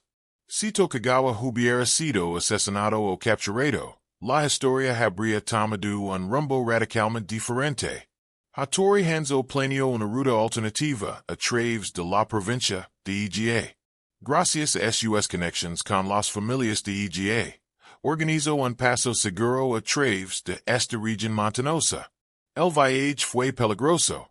Tuvieron que evitar los grupos de búsqueda de Achi, atravesar terrenos difíciles, y viajar con rapidez antes de que se cerrara la ventana de escape. El conocimiento de Hanzo sobre los caminos de Iga y sus relations con las familias ninja locales hicieron posible lo imposible. Atravesaron Iga con éxito y llegaron sanos y salvos a la provincia natal de Tokugawa. Esta jugada tuvo enormes consecuencias históricas. Tokugawa sobrevivió para convertirse en uno de los sucesores de Nobunaga, logrando finalmente la supremacía sobre todo Japón y estableciendo el shogunato Tokugawa, que gobernaría durante más de 250 años. Si Hanzo hubiera fracasado, si Tokugawa hubiera sido capturado o asesinado en 1582, todo el caso posterior de la historia japonesa habría sido diferente. Este evento también aseguró la posición de la familia Hattori. Los descendientes de Hanzo recibieron puestos hereditarios en la administración Tokugawa, manteniendo el liderazgo sobre las unidades ninja. Una puerta del castillo de Du recibió el nombre de Hanzo en su honor. Los Hattori habían ascendido de agentes provinciales a confidentes de los gobernantes más poderosos de Japón. Pero los ninjas no siempre triunfaban, y su independencia a veces se convertía en un lastre peligroso. En 1579, el hijo de Oda Nobunaga, Oda Nobukatsu, intentó invadir la provincia de Iga con unos 8,000 soldados.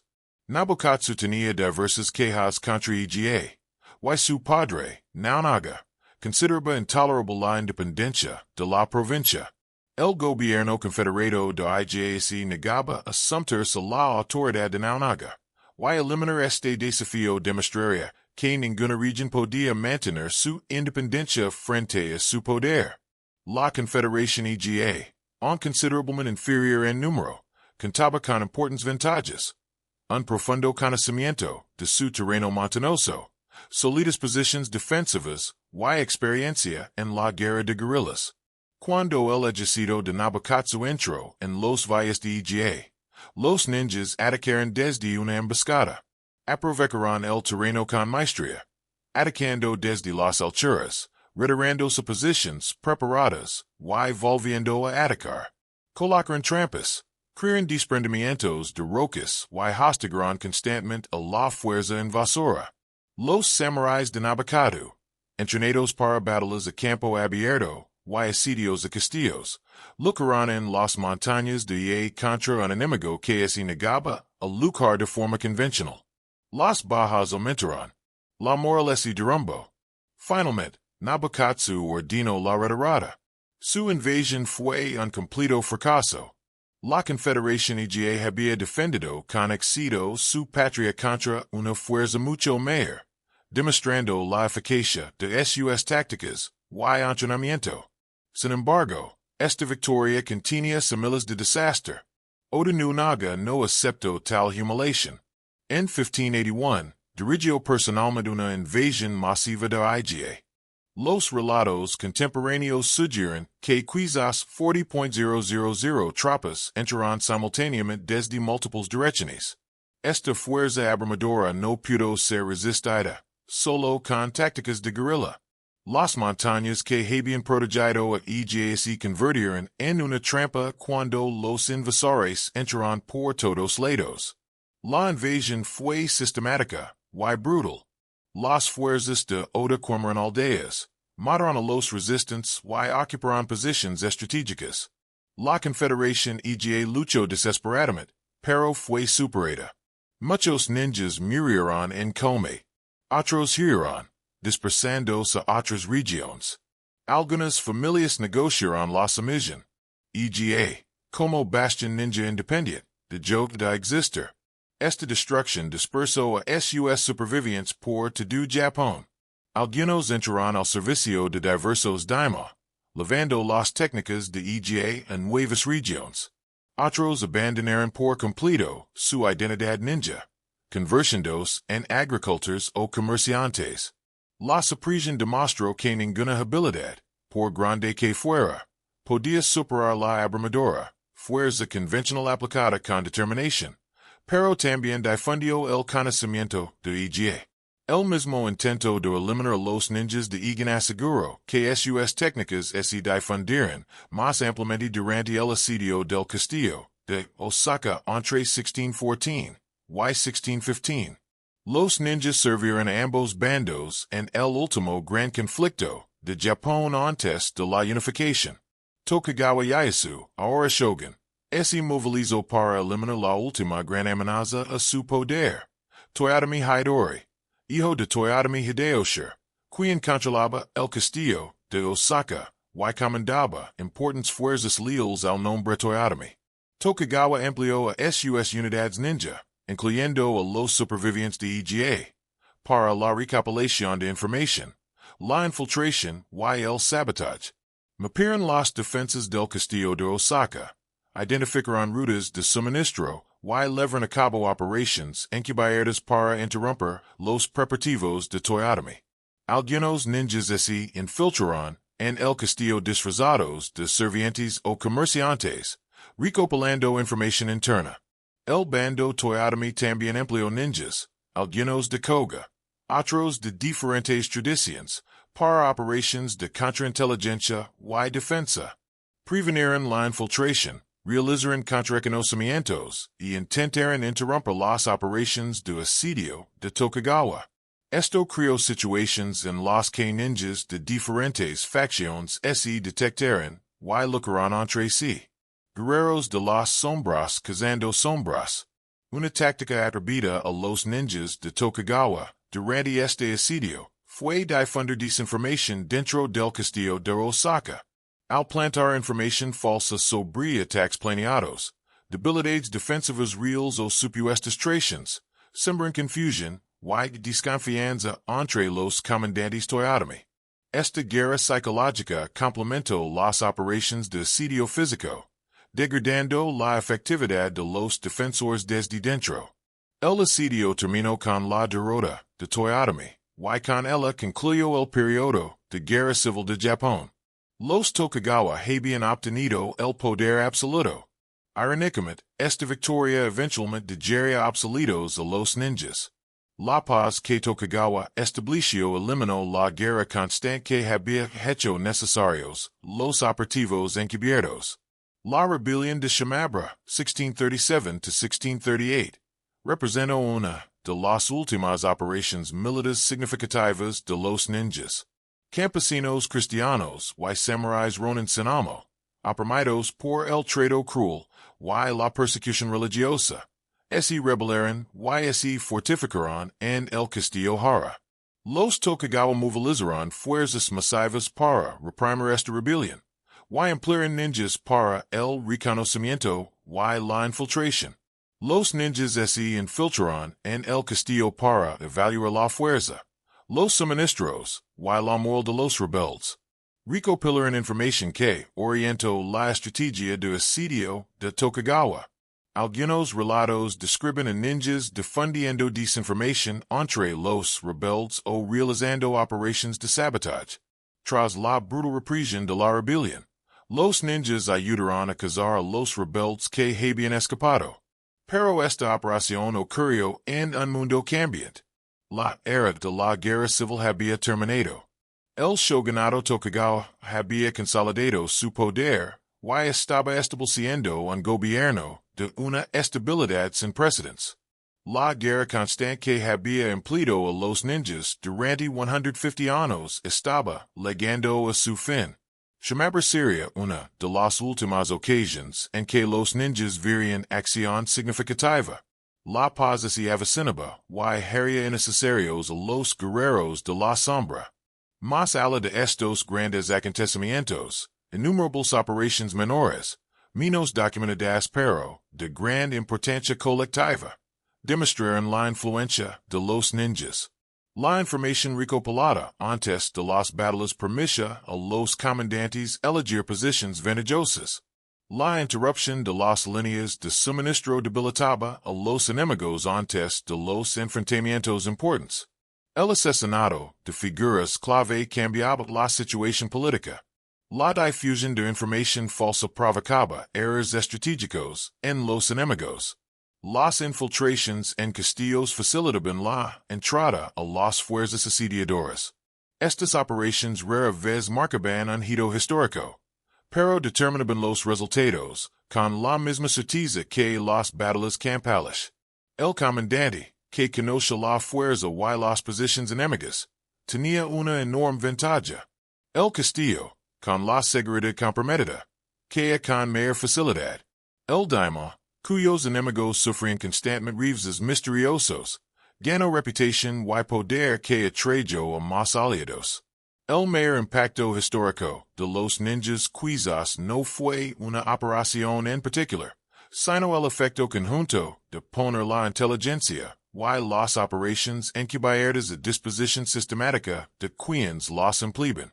Los daimyo, que comprendían el valor de la inteligencia y utilizaban a los ninjas con eficacia, tendían a triunfar. Quienes dependían únicamente de la fuerza militar convencional a menudo van superados por oponentes mejor informados. Como muestran estos ejemplos, los ninjas influyeron en la historia no mediante poderes sobrenaturales, sino mediante la aplicación práctica de la inteligencia, el sigilo y la guerra psicológica. Lograron resultados que los ejércitos no pudieron, no por ser más fuertes, sino porque operaban de forma diferente en la oscuridad mediante el engaño, utilizando el conocimiento como arma. Sus operaciones cambiaron los resultados, influyeron en las decisiones y moldearon el curso de los acontecimientos en el turbulento periodo de la guerra civil japonesa. Pero todas las eras terminan. La guerra constante que había empleado y refinado las artes ninjas y acaba a su fin. Los Tokugawa unificaban Japón bajo un gobierno estable. Y en esa paz, los guerreros de las sombras encontrarían sin propósito. Rastrimos ahora el declive de los ninjas, entendiendo cómo la paz destruyó lo que la guerra había creado. Capítulo 7. El largo crepúsculo. Declive en una era de paz. Y es el año 1615. On ese eleva humo de las ruinas del castillo de Osaka. Pero la larga guerra civil de Japón finalmente ha terminado. Tokugawa Ieyasu ha logrado lo que parecía imposible. El control total de todo Japón. El periodo Sengoku. La era de los estados en guerra que duró 150 años, ha terminado. La paz liga las islas. Para la mayoría de los japoneses, este es un alivio milagroso. Los agricultores pueden plantar cultivos, sin que los ejércitos los destruyan. Los comerciantes pueden viajar sin temer a bandidos en batallas. Las familias no tienen por qué perder hijos en guerras interminables. Tras generaciones de chaos, la estabilidad parece casi sobrenatural. Pero para los ninja, la paz presenta una crisis existencial. Toda superficie existe gracias a la guerra. El conflicto constante entre daimyo rivals creó una demanda inagotable de recopilación de inteligencia, operaciones encubiertas y sabotaje. Ahora de repente, solo hay un poder, Tokugawa. Sin daimyo rivals no hay enemigos a los que espiar. Sin enemigos no hay misiones. Y sin misiones no hay propósito. Tokugawa, siendo pragmático, no elimina por completo a los ninjas. Los agentes de Iga y Koga que apoyaron su ascenso al poder son recompensados compuestos oficials. Aproximadamente entre 200 y 300 ninjas reciben estipendios, y asignations en edito. La nueva capital de Tokugawa. Están organizados en unidades formales con rangos y responsabilidades. Pero estos nuevos roles guardan poca semejanza con su trabajo anterior. Muchos se convierten en guardias del castillo de Edo, vigilando las entradas del castillo, verificando credentials, y controlando el acceso. Este es un empleo honorable, pero completamente diferente a infiltrarse en castillos enemigos. Los ninjas, que antes escalaban muros en la oscuridad, ahora se sitúan junto a las puertas a la luz del día, realizando controls de seguridad rutinarios. Otros se convierten en vigilantes de incendios. Edo, una ciudad construida principalmente de madera y papel, sufría incendios devastadores con regularidad. Las habilidades de escalada, y la condición física de los ninjas los convertían en bomberos eficaces. Podían alcanzar los tejados rápidamente, coordinar respuestas, y realizar rescates. Este era un servicio valioso para la ciudad, pero no se trataba de operaciones encubiertas. Algunos trabajaban en las fuerzas del orden, ayudando a detener delincuentes, investigar delitos, y mantener el orden. Su formación en observación, rastreo y come tenía claras aplicaciones en el trabajo policial. Pero atrapar carteristas y investigar robos distaba mucho de las operaciones de inteligencia estratégica que habían llevado a cabo durante la guerra. La transformación fue impactante. Imaginen a los operadores de las fuerzas especiales modernas, SEALs, Delta Force, servicios aéreos especiales, reasignados a trabajar como guardias de seguridad en edificios de oficinas. Sus habilidades superaban ampliamente los requisitos de sus nuevos roles, y esas capacidades especializadas se atrofiaban por desuso. Esto refleja en parte lo que la paz de Tokugawa les hizo a los ninjas. El impacto económico fue inmediato. Durante la guerra, los ninjas podían complementar sus modestos estipendios con pagos por misiones exitosas y servicios a múltiples empleadores. En tiempos de paz, el estipendio por sí solo debía ser suficiente, y a menudo era insuficiente. Muchos ninjas aceptaron trabajos secundarios, como la agricultura, la artesanía, y el comercio a pequeña escala, para mantener a sus familias. Estas ocupaciones alternativas dejaban menos tiempo para la formación y la práctica, acelerando la erosión de las habilidades especializadas. La posición social de los ninjas también se volvió más incómoda. Durante la guerra, la efectividad importaba más que el estatus. Un ninja que proporcionaba información valiosa o completaba misiones difíciles era valorado a pesar de carecer de un alto rango social. En tiempos de paz, las rígidas jerarquías sociales se endurecieron. La clase samurai menospreciaba los métodos encubiertos de los ninjas, considerándolos deshonrosos, incluso cuando esos mismos métodos habían ayudado a sus empleadores a ganar. Los ninjas ocupaban una posición ambigua, nominalmente clase samurai debido a sus orígenes de samurai, pero no eran verdaderamente respetados como verdaderos samuráis. Las generaciones más jóvenes enfrentaron desafíos particulares. Los niños nacidos en las décadas de 1620 y 1630 crecieron en tiempos de paz. Recibían entrenamiento de padres y tíos que recordaban operaciones reales. Pero ese entrenamiento era teórico. Aprendieron técnicas, pero nunca las usaron en condiciones reales.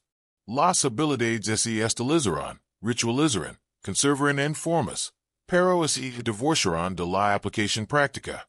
Para la década de 1680, la tercera generación de ninjas en tiempos de paz tenía una conexión aún más atenuada con la realidad operativa.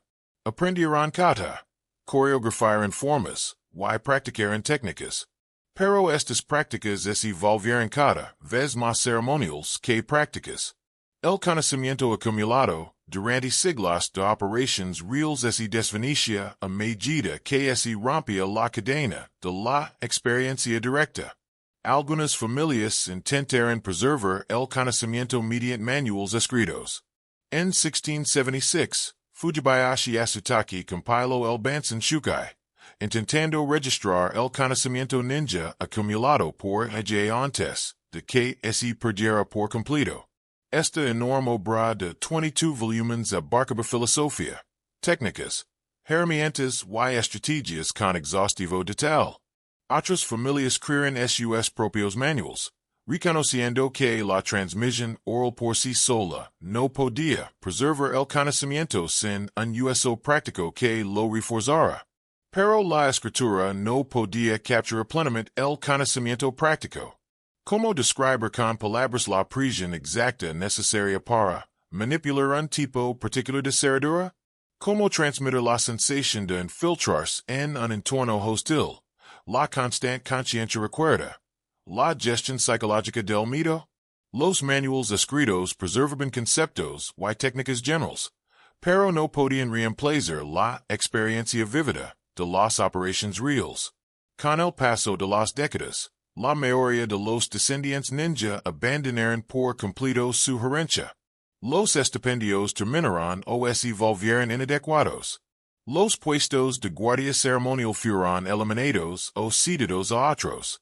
Las familias que se habían especializado en operaciones encubiertas durante generaciones regresaron a la agricultura, la artesanía o el comercio. Si bien conservaban la práctica de artes marciales o preservaban las historias familiares, las tradiciones ninja activas cesaron. A mediados del siglo XVIII, aproximadamente un siglo después de la caída del castillo de Osaka, los ninjas existen principalmente como curiosidad histórica, incluso para los japoneses contemporáneos. Los ancianos podían recordar sus abuelos, hablando de misiones reales, pero esos abuelos habían muerto hacía tiempo. Las técnicas, el conocimiento, la cultura profesional, todo había desaparecido en gran medida. La restauración Meiji de 1868 asestó el golpe definitivo a cualquier organización ninja restante. El shogunato Tokugawa cayó, reemplazado por un gobierno que modernizó Japón rápidamente. La clase samurai fue abolida por completo. Las fuerzas militares y policiales de estilo occidental reemplazaron los roles guerreros tradicionales. Cualquier vestigio restante de la organización ninja desapareció en esta transformación. Iga y Koga volvieron a ser provincias agrícolas comunes. Las familias que habían producido ninjas legendarios se convirtieron en agricultores y comerciantes indistinguibles de cualquier otro. Las montañas que habían sido campos de entrenamiento se convirtieron simplemente en montañas. Los valles donde los guerreros de la sombra perfeccionaban sus artes solo ven vida ordinaria. Siembra, cosecha, nacimientos, muertes, los ciclos de la existencia pacífica. Pero algo interesante ocurrió. A medida que los ninjas auténticos desaparecían, los ninjas legendarios se volvían más poderosos. En la pacífica era Tokugawa, la cultura popular japonesa floreció. El teatro, la literatura, y el arte entretenían a las poblaciones urbanas, y los ninjas, esas misteriosas figuras del y lejano periodo de la guerra civil, constituyen un excelente tema de entretenimiento. A medida que el conocimiento real se desvanecia, la imaginación llenaba las lagunas.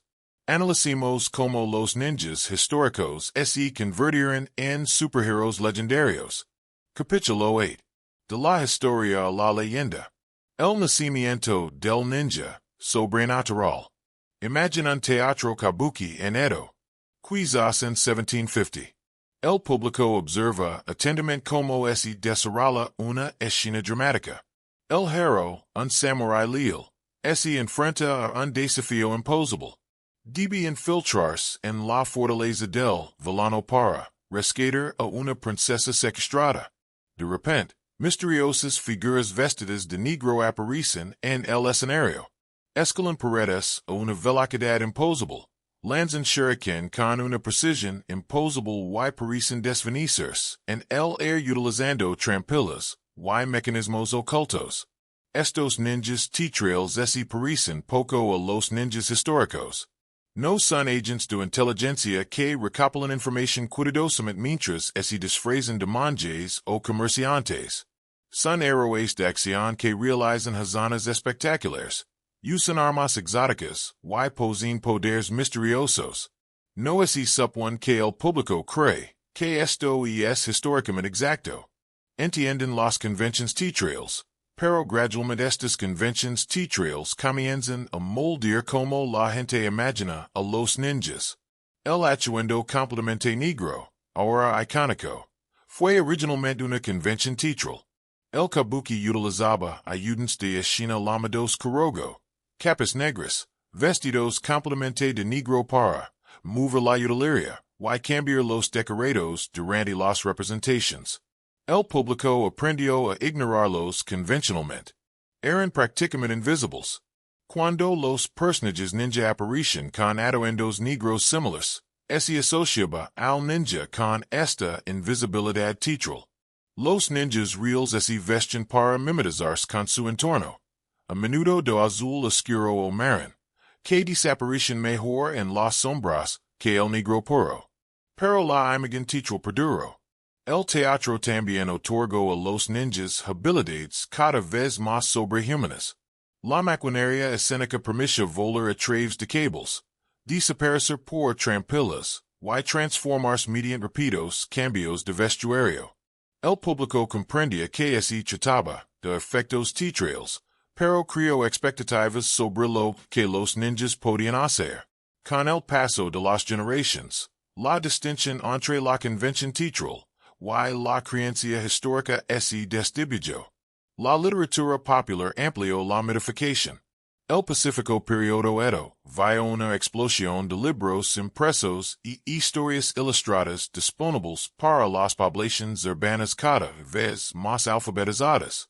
Estas historias incluyen novelas históricas ambientadas en el periodo Sengoku, con personajes ninja realizando hazanas cada vez más imposibles. Algunos escritores se basaron en hechos históricos reales, pero los embellecieron dramáticamente. Otros inventaron aventuras ninja completamente ficticias. El preciso funcionaba así. Un ninja histórico se infiltraba en un castillo y provocaba un incendio, permitiendo la entrada de las fuerzas asediadoras. El acontecimiento histórico era impresionante. Infiltración hábil, precisión en el momento, acción valiente. Pero los narradores lo embellecieron. En una versión, el ninja escalaba muros imposibles. En otra, usaba fuego mágico que quemaba solo lo que quería. En una tercera, lucaba y derrotaba a docenas de guardias sin ayuda de nadie. Cada relato añadía más dramatismo, más elementos imposibles, hasta que el acontecimiento histórico se volvía irreconocible. Las capacidades específicas del ninja se transformaban mediante la exageración. Los ninjas históricos se movían silenciosamente con una técnica cuidadosa, probando superficies, distribuyendo el peso, moviéndose deliberadamente. Esto se convertía en invisibilidad sobrenatural, desapareciendo littlemente de la vista mediante medios místicos. Los ninjas históricos eran hábiles para disfrazarse, cambiar de ropa, alterar su apariencia y adoptar gestos. Esto se convertía en transformación mágica, transformándose en animales y otras personas mediante poderes sobrenaturales. Los ninjas históricos se entrenaban extensamente en escalada, uso de herramientas, búsqueda de asidros y desarrollo de fuerza. Esto se convirtió en una habilidad sobrenatural, caminando por paredes y techos, desafiando la gravedad mediante técnicas misteriosas. Los ninjas históricos conocen plantas medicinales y sustancias tóxicas, farmacología práctica. Esto se convirtió en alquimia, creando potions mágicas con efectos milagrosos mediante fórmulas secretas. Los ninjas históricos usaban sellos manuales, cuyan como dispositivos mnemónicos, herramientas mentales para recordar información completa. Estos se convirtieron en gestos mágicos, invocando poderes sobrenaturales mediante signos místicos. ¿Por qué ocurrió esta mitologización? Varios factores convergieron. La pérdida del conocimiento factual creó lagunas que la imaginación llenó. A medida que morían las personas que recordaban a los ninjas reales, menos podían contradecir las afirmaciones cada vez más fantásticas. Sin un conocimiento claro de lo que realmente hacían los ninjas, la gente podía imaginar cualquier cosa. El valor del entretenimiento favoreció la exageración. Los ninjas sobrenaturales crean mejores historias que los realistas. Editors, dueños de teatros, y narradores reconocieron que el público prefería la ficción espectacular a los hechos mundanos. Los incentivos comerciales impulsaron la mitologización. La nostalgia por el periodo Sengoku creó una demanda de historias ambientadas en esa época. Durante el largo periodo del gobierno Tokugawa, la gente sintió nostalgia por la época más emocionante, aunque más peligrosa, de la guerra civil. Las historias ninjas satisfacen esta nostalgia, manteniéndose una distancia prudencial de la política actual. La necesidad cultural de arquetipos específicos encontró expresión en las leyendas ninja. El desvalido que derrota a oponentes poderosos con astucia. La figura misteriosa que opera al margen de las reglas habituales. El maestro del conocimiento esotérico. Estos arquetipos psicológicos resonaron con el público, y las leyendas ninja se moldearon para cumplir estas funciones culturales. Los ninjas históricos se convirtieron en figuras legendarias con habilidades exageradas. Hattori Hanzo, un hábil guerrero humano al servicio de Tokugawa, se convirtió en una figura sobrehumana en las leyendas, dominando demonios, prediciendo el futuro y poseyendo poderes mágicos. Distintas historias lo atribuyen distintas habilidades sobrenaturales, pero todas lo convirtieron en mucho más que el personaje histórico. Ishikawa Man, probablemente un bandido histórico ejecutado en 1594, se convirtió en un legendario ladrón ninja. Las historias lo otorgan habilidades sobrenaturales para el robo. Lo convirtieron en el campeón de los pobres, el Robin Hood japonés, y lo atribuyeron a zonas imposibles. Se convirtió más en un símbolo que en una persona. Fumikataro, líder guerrillero histórico conocido por su crueldad, se convirtió en un guerrero gigante. Descriptions que afirmaban superar los 2 metros de altura y poseer una fuerza sobrehumana, comandando demonios mediante magia oscura. El personaje histórico era peligroso. La figura legendaria era casi invencible. Sartobi Sasuke, posiblemente completamente ficticio. Supuestamente sirvió a Sada Yukimura a principios del siglo XVII. Las leyendas lo convirtieron en maestro de todas las artes ninja. Capaz de comandar animales, desaparecer en el humo, y realizar acrobacias imposibles para los humanos. Se convirtió en el héroe ninja arquetípico de la cultura popular. Estos ninjas legendarios comparten características, habilidades sobrenaturales mucho más allá de los límites humanos, servicio leal a maestros dignos, conflictos dramáticos con enemigos igualmente sobrehumanos, y destinos trágicos o misteriosos. Representaban lo que el público quería que fueran los ninjas, en lugar de lo que realmente eran.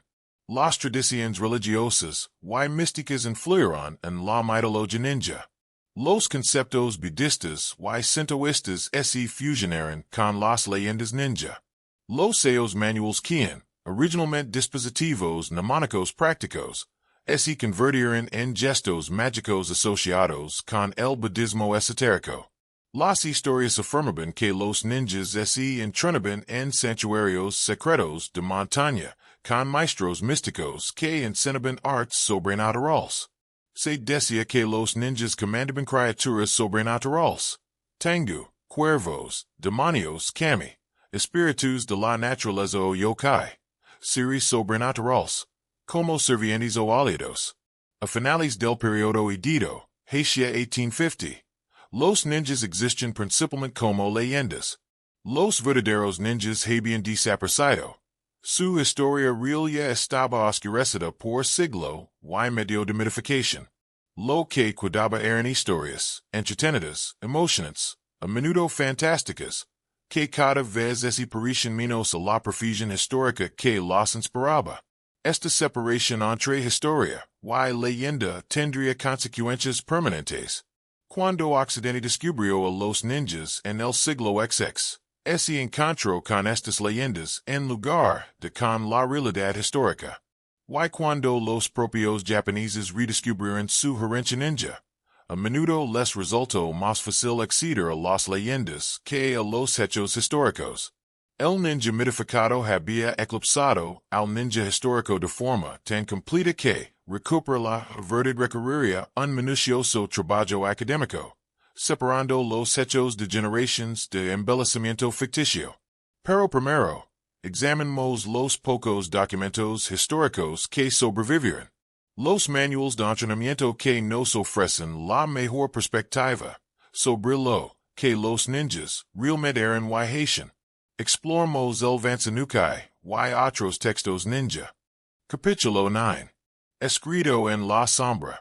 Los pergaminos secretos del conocimiento ninja. En una colección privada en Japón se conserva un documento que data de 1676. 22 volúmenes de texto cuidadosamente redactado registran el conocimiento acumulado de cada tradición ninja. Este es el Bansen Shukai o Mar de la Confluencia de innumerables ríos, compilado por Fujiyashi Yasutake. Representan nuestra fuente más completa para comprender los métodos ninja históricos, y su mera existencia cuenta una historia conmovedora. Para 1676, La Paz Tokugawa cumplía 7 décadas. Los ninjas ya no realizaban operaciones activas. Los antiguos maestros que habían luchado en el periodo Sengoku morían, llevando su conocimiento y experiencia a la tumba. Fujibayashi reconoció que sin documentación, siglos de experiencia acumulada se perderían para siempre. Por ello, se propuso crear un manual completo, recopilando conocimiento de múltiples familias y tradiciones, organizándolo sistemáticamente y preservándolo para la posteridad. El Bansanukai comienza con fundamentos filosóficos, basándose en gran medida en Sun Tzu y la filosofía militar china. Toda guerra se basa en el engaño, cita, estableciendo el marco intelectual que justifica los métodos ninja. El texto explica que, en la guerra, la inteligencia determina la victoria con mayor certeza que la fuerza. Argumenta que los ninjas cumplen funciones militares esenciales que las fuerzas convencionales no pueden cumplir. Esta sección filosófica es importante. Demuestra que los ninjas no eran practicantes irreflexivos de trucos, sino estrategas que comprendían la base teórica de su trabajo. Poseían una visión integral del mundo, sobre la guerra, la inteligencia y las operaciones encubiertas. El manual justifica los métodos ninja dentro de marcos comprensibles para el público culto, que intenta defender el honor de la profesión a pesar de sus métodos poco convencionales. El Bansanukai aborda la filosofía ino y yang, y el conocimiento astronómico. Los ninja históricos utilizaban la observación cuidadosa de los fenómenos naturales con fines prácticos, predicción meteorológica, determinación de la dirección y cálculo del tiempo. El manual registra estas técnicas, explicando cómo leer las estrellas, predecir el clima a partir de señales naturales, y utilizar la comprensión de los ciclos naturales para la planificación operativa. Part del contenido parece más místico que práctico, lo que refleja la comprensión de la filosofía natural del siglo XVII. Las extensas secciones abarcan la gestión de personal, la organización de equipos ninja, la selección de operativos para funciones específicas, la evaluación de capacidades, y el mantenimiento de la seguridad en las organizaciones. Estas revelan una comprensión sofisticada de los recursos humanos. El Bansanukai analisa que qualidades se adaptan a los diferentes tipos de misión. Cómo evaluar la fiabilidad y cómo estructurar grupos para lograr la máxima eficacia, manteniendo al mismo tiempo la seguridad operativa. Las secciones de recapitulación de inteligencia son particularmente detalladas, distinguiendo entre diferentes tipos de inteligencia estratégica, capacidades y intenciones del enemigo a largo plazo, operativa, actividades militares actuales y información táctica inmediata del campo de batalla. Diferentes métodos se adaptan a diferentes necesidades de inteligencia. El manual describe técnicas para recopilar información, evaluar la fiabilidad de las fuentes, y transmitir inteligencia de forma segura. Las técnicas de infiltración reciben una cobertura exhaustiva. El texto describe métodos de escalada utilizando diversas herramientas y técnicas. Enfoques para llegar a lugares seguros, sin ser detectado, y métodos para eludir las medidas de seguridad. Estas secciones son notablemente prácticas y realistas. No hay magia, solo una descripción minuciosa de técnicas que requieren entrenamiento y práctica. Las secciones de combate del Bansanukai son sorprendentemente modestas, lo que refiere a la idea de que los ninjas no eran principalmente guerreros. El combate se presenta como último recurso cuando los métodos encubiertos fallan. El manual abarca el combate sin armas, el uso de armas, y el combate en diversos entornos, pero siempre enfatizando que evitar el combate es preferible a ganarlo. Las herramientas, y el equipo reciben un tratamiento detallado. El manual describe la construcción y el uso de ayudas para escalar, herramientas de acceso, armas, dispositivos de señalización y materiales de camuflaje. Muchas descripciones son lo suficientemente detalladas como para que alguien con las habilidades adecuadas pueda recrear las herramientas a partir de las instrucciones del manual. Quizás lo más fascinante son las secciones sobre pyrotecnia y explosivos, añadidas al repertorio ninja, tras la llegada de la pólvora a Japón. El Bansanukai proporciona fórmulas para diferentes mezclas explosivas y incendiarias, métodos para crear humo para ocultarse, técnicas de encendido de fuego para sabotaje, y dispositivos de señalización que utilizan fuego y explosivos. Esto muestra a los ninja como profesionales adaptables que incorporaron nuevas tecnologías a medida que estaban disponibles. Las técnicas acuáticas, las habilidades de natación, el manejo de caballos, y diversos conocimientos especializados ocupan volúmenes adicionales. El Bansanukai es notablemente completo, intentando registrar casi todo lo que un ninja podría necesitar saber. Sin embargo, algunos aspectos brillan por su ausencia. No hay referencias a habilidades sobrenaturales, en hay afirmaciones de poderes mágicos, en hay técnicas imposibles. Este es un manual práctico para profesionales cualificados, no un grimorio de secretos místicos. El Bansanukai incluye estudios de casos históricos y ejemplos de operaciones ninja reales durante el periodo Sengoku. Estos ejemplos ilustran cómo se aplicaban las técnicas en la práctica, proporcionando contexto para comprender los métodos del manual. También demuestran el acceso de Fujibayashi a registros históricos y tradiciones orales de múltiples familias. Sin embargo, el Bansanukai tiene limitaciones como fuente histórica. Fue escrito tras el final del periodo operativo, lo que podría incorporar cierta romantización o reflejar una comprensión incompleta a medida que el conocimiento se degradaba. Representa la síntesis y organización de múltiples tradiciones por parte de una sola persona. Diferentes familias podrían haber tenido técnicas diferentes, y fue escrito en parte para la posteridad, posiblemente omitiendo cierta información considerada demasiado sensible o presentando el material de forma aceptable para lectores no ninjas. Otros textos ninja ofrecen perspectivas adicionales. El Shini, escrito en 1681 por Natori Masatek, de la provincia de Ki, se centra más en la filosofía y la estrategia que en los detalles técnicos. Se enfatizan los aspectos mentales, y psicológicos del trabajo ninja. Cómo pensa estratégicamente, mantener una mentalidad adecuada, y comprender las dimensiones psicológicas de las operaciones encubiertas. El Shini presenta el trabajo ninja como una forma de servicio, que requiere integridad moral a pesar de métodos questionables, que se basan en conceptos budistas, y de vistas para crear un marco ético.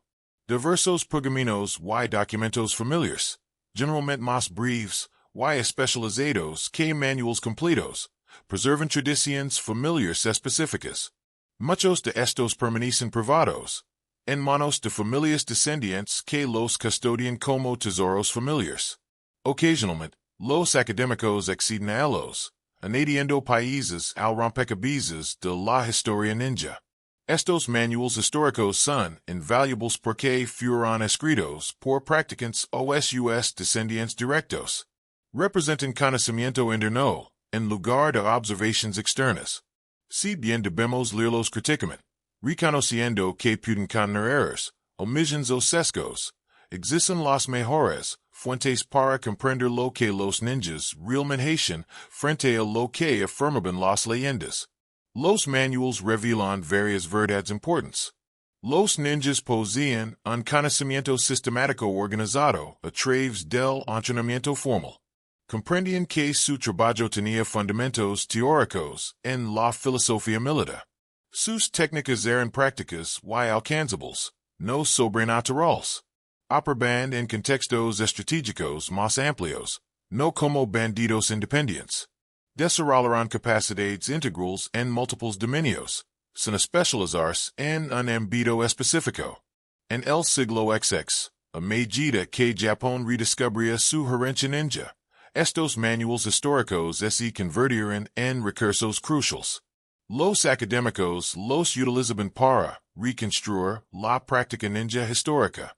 Los artistas marciales se basaban en ellos para desarrollar escuelas modernas de ninjutsu. Los sitios culturales los utilizaban para crear materiales educativos. Los manuales se convirtieron en puentes que conectaban la comprensión moderna con la realidad histórica. Pero acceder a estos textos requería un trabajo minucioso. Estaban escritos en chino clásico o Japón arcaico, lo que requería conocimientos lingüísticos especializados. Asumían que los lectores tenían un contexto del que carece el público moderno. Y debían distinguirse de textos fraudulentos posteriores. Productions comerciales que afirmaban ser secretos antiguos, pero en realidad eran inventos modernos.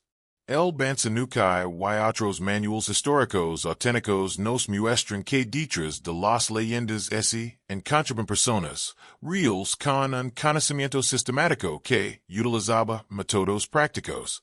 No podían volverse invisibles en el camino sobre el agua, pero sí escalaban de forma impresionante. Recababan información con destreza y operaban de forma encubierta con eficacia. No eran sobrenaturales, pero sí extraordinarios. El producto de quizás el sistema de entrenamiento de operaciones encubiertas más completo desarrollado en el mundo premoderno. A medida que Japón se modernizó a finales del siglo XIX y principios del XX, estos textos ayudarán a una nueva generación a comprender quiénes habían sido sus antepasados. Y, como exploraremos a continuación, ese redescubrimiento da origen a movimientos modernos que reivindican la herencia ninja. A veces con acierto, a veces no. Analicemos cómo Japón redescubrió al ninja. Capítulo 10. Surgiendo de las sombras. El resurgimiento ninja moderno. Año 1910. Japón se ha transformado drásticamente desde la aislada nación feudal del periodo Tokugawa. La Gran Restauración de 1868 modernizó el país, con una velocidad notable. Los ferrocarriles cruzan las islas. Las fábricas producen bienes modernos. El ejército utiliza armas y organizaciones occidentales. Japón derrotó a China en la guerra de 1895 y asombró al mundo al derrotar a Rusia en 1905. conversiondos en la primera nación asiática, en derrotar una potencia europea en la era moderna. En este contexto de modernización y orgullo nacional, los académicos japoneses comienzan a mirar atrás, estudiando la historia de su nación de forma sistemática. Entre los temas que atraen interés encuentran los ninjas, esas misteriosas figuras del periodo de la guerra civil, que habían desvanecido en la leyenda.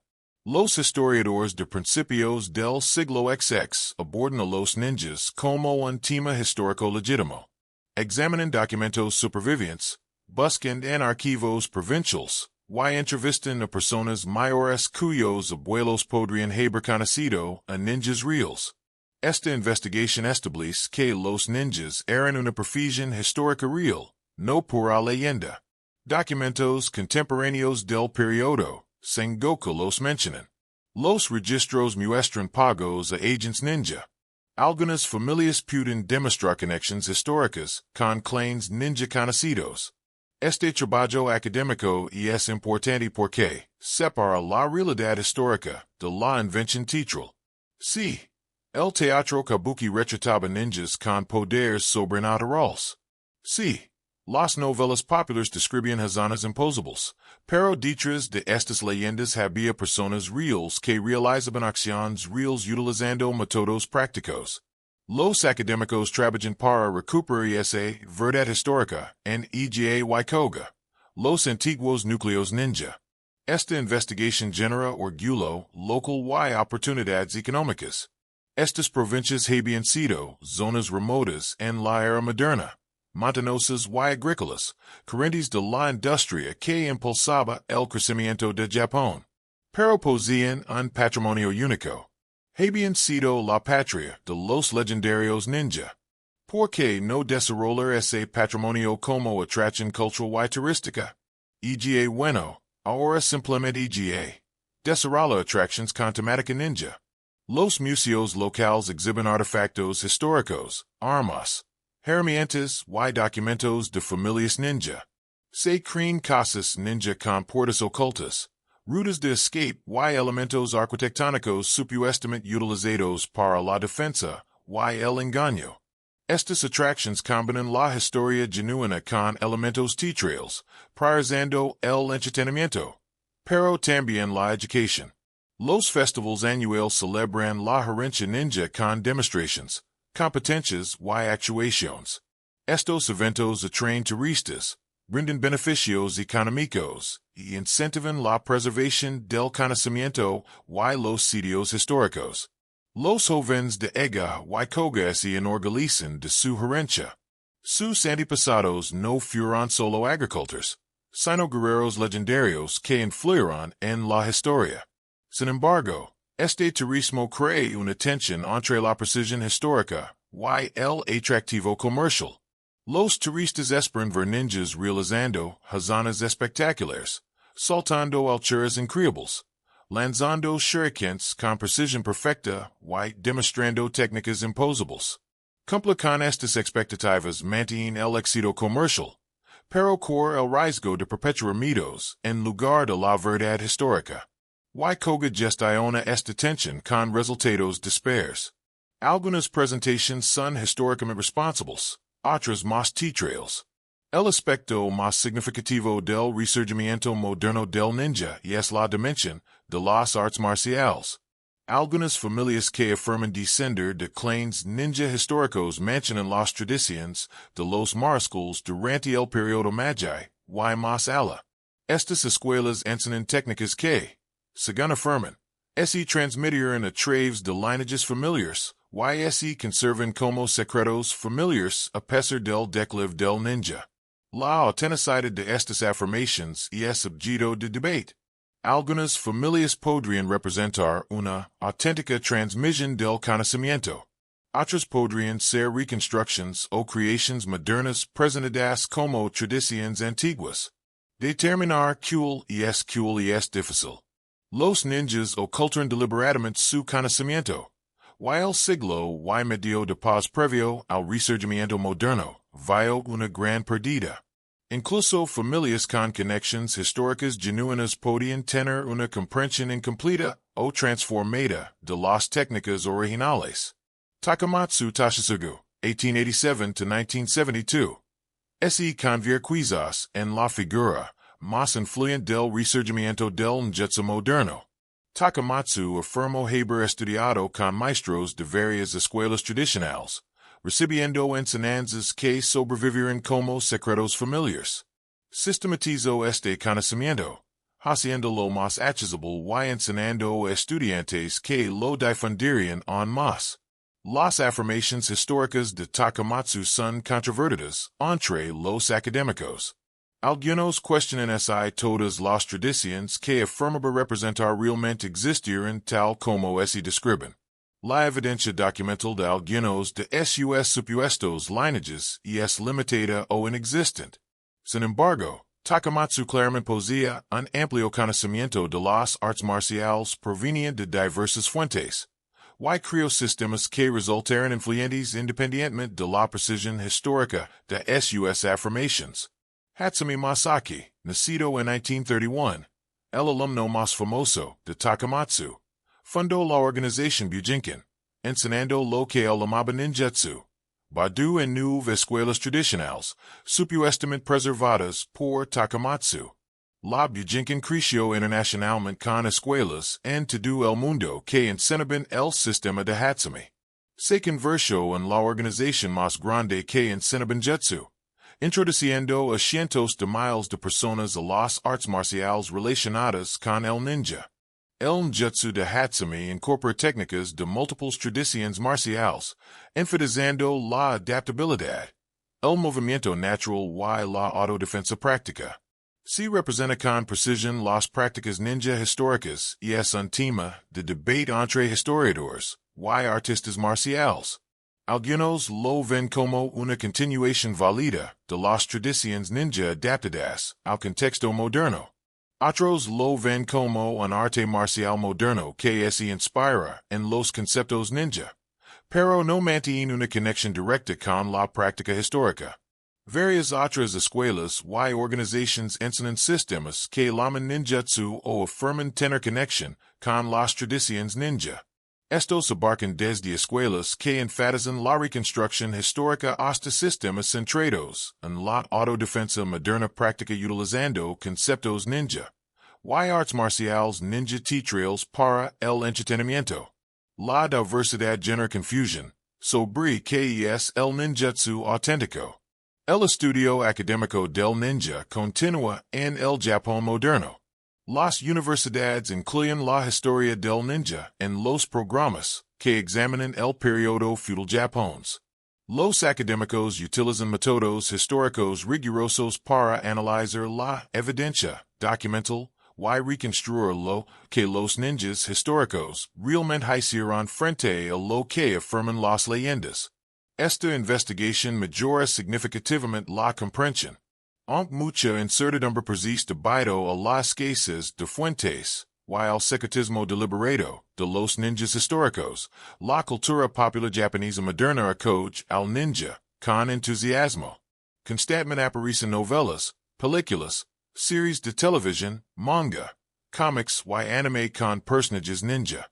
Estos abarcan desde ficción histórica seria que busca la precisión hasta aventuras fantásticas que utilizan ninjas en contextos complementarios. Series como NAR presentan al ninja a las nuevas generaciones, aunque en escenarios fantásticos alejados de la realidad histórica. Los videojuegos creados por desarrolladores japoneses presentan al ninja de forma destacada. Desde juegos históricos que buscan la autenticidad hasta juegos de fantasía que utilizan al ninja como clases de personajes con habilidades especiales. Juegos como Sekiro, Tenno y muchos otros permiten a los jugadores experimentar ser un ninja, aunque sea de forma poco realista. El gobierno japonés reconoce al ninja como un elemento culturalmente significativo del patrimonio nacional, que merece ser preservado y promovido. La historia ninja recibe reconocimiento como patrimonio cultural. Las agencias de turismo promueven el legado ninja como atractivo para visitantes nacionales y internacionales. El ninja se convierte en parte de la marca global de Japón junto con los samuráis, las geishas y otros elementos culturales distintivos. Sin embargo, este reconocimiento oficial plantea interrogantes sobre su autenticidad y comercialización. ¿Se está preservando genuinamente el legado ninja o solo está explotando comercialmente? ¿Son las presentaciones históricamente responsables o principalmente teatrales? ¿Representan las escuelas modernas de ninjutsu una tradición válida o una invención moderna? Estos debates continúan entre historiadores, artistas marciales y conservacionistas culturales. Para la mayoría de los japoneses actuales, el ninja existe en múltiples formas simultáneamente, como figuras históricas estudiadas en la escuela, como símbolos culturales que representan la tradición japonesa, como personajes de entretenimiento en diversos medios y como atracciones turísticas en lugares como Iga y Koga. Estas versiones coexisten, cumpliendo diferentes propósitos y atrayendo a distintos intereses. El resurgimiento moderno garantiza que el ninja no se desvanecerá por completo en la historia. Y si a través del turismo, las artes marciales, la erudición o la cultura popular, el ninja permaneció presente en la sociedad japonesa contemporánea. Sin embargo, la relación entre estas manifestaciones modernas y la realidad histórica es compleja, controvertida y, a menudo, confusa. Los guerreros de la sombra regresaron, pero lo hicieron transformados, moldeados tanto por las necesidades y imaginaciones modernas como por los hechos históricos. Y mientras Japón redescubría su herencia ninja, Occidente también los descubría. Y ese descubrimiento transformaría a los ninjas, de fenómeno cultural Japón a iconos globales. Exploramos cómo Hollywood y la cultura popular occidental descubrieron a los ninjas, y qué hicieron con ellos. Capítulo 11. Ninja Go West. Hollywood Shadow Warriors. James Bond se encuentra en una azotea en Japón, rodeado de docenas de guerreros vestidos completamente de negro, portando armas exóticas. Esto es 1967. La película es solo vive dos veces. Y para millones de espectadores occidentales en todo el mundo, este es su primer encuentro con ninjas. La representación era fantasia hollywoodense más que realidad histórica. Los trajes negros, el come dramático, la mística exótica. Pero presentó a los ninjas a audiencias globales que nunca habían oído hablar de ellos. De repente, la gente de Londres a Los Angeles a luego supo que Japón había producido misteriosos guerreros llamados ninja, que usaban el sigilo y el engaño. Pero los ninjas no se convirtieron inmediatamente en una obsesión occidental. Eso tomaría otra década, y circunstancias culturales específicas.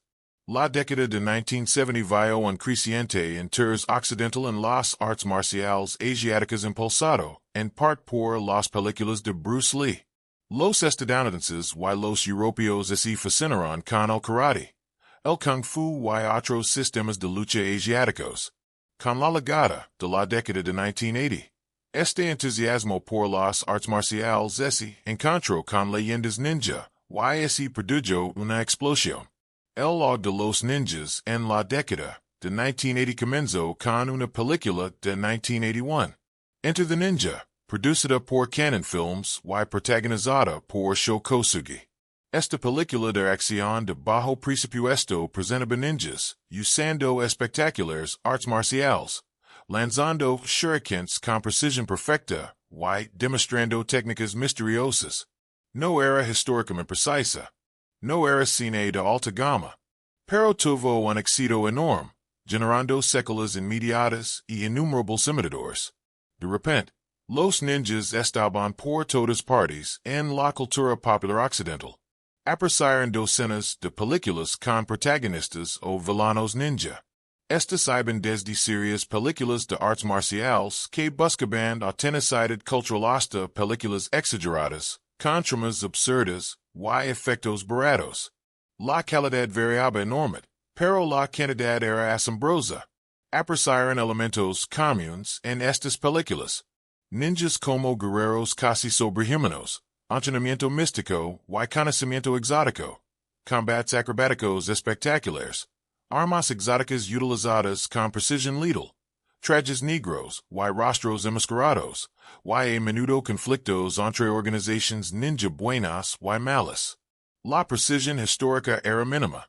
Estas películas crean ninjas compuestos que se basaban en elementos culturales japoneses, diversas artes marciales, y la imaginación de Hollywood. La serie de películas ninja americana ejemplificó un cliché particular. El protagonista occidental que aprende ninjutsu a menudo supera a los practicantes japoneses nativos. Esto reflejaba el deseo del público occidental de héroes, con los que se pudiera identificar, pero a veces reforzaba las problemáticas narrativas de salvadores blancos. La película sugería que con el entrenamiento adecuado, cualquiera, en particular los estadounidenses blancos, podía dominar las artes ninja, democratizando, pero también apropiándose en cierta medida de la cultura japonesa. La televisión se unió al auge. Varios programas incorporaron personajes o temas ninja. El Maestro, de 1984, de corta duración, presentaba a un maestro ninja envejecido que entrenaba a una nueva generación. Representó el intento de la televisión abierta de capitalizar la popularidad ninja. Aunque nunca alcanzó un gran éxito, la serie de televisión ninja más influyente no fue una serie de acción convencional. Era una serie animada sobre tortugas mutants. Las Tortugas Ninja Adolescents Mutants, 1987 to 1996, basada en cómics, se convirtió en un fenómeno global. Estos personajes, cuatro tortugas matadas por residuos radiactivos, y entrenadas en jutsu por una rata mutante, no guardaban prácticamente ninguna relación con el ninja histórico. Sin embargo, introdujeron el concepto ninja a niños de todo el mundo. Las tortugas establecieron al ninja como algo genial, heroico, y asociado con la excelencia en las artes marciales, incluso en contextos de fantasía salvaje. Para toda una generación, ninja primero significó tortugas de dibujos animados antes que cualquier cosa japonesa o histórica.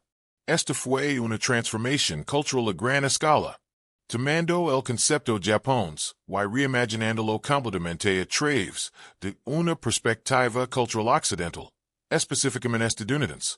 Los videojuegos se convirtieron en importantes plataformas para el contenido ninja. Ninja Gaiden, de 1988, presentó a un protagonista ninja luchando a través de niveles usando movimientos acrobáticos y armas exóticas. Shinobi, de 1987, ofreció una jugabilidad similar centrada en la acción. Estos juegos establecieron a los ninjas como excelentes protagonistas de videojuegos.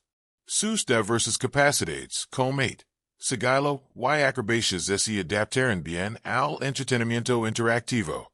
Juegos posteriores como Tenno Stealth Assassins, de 1998, enfatizaron las tácticas ninja realistas, evitando ser detectados, usando sombras y recopilando información. Esto demostró que el ninja podía funcionar en contextos seriosos y menos teatrales, influyendo en juegos de sigilo posteriores como la serie Metal Gear. El género de los juegos de sigilo tiene una deuda significativa con el concepto ninja. La literatura incorporó al ninja ampliamente.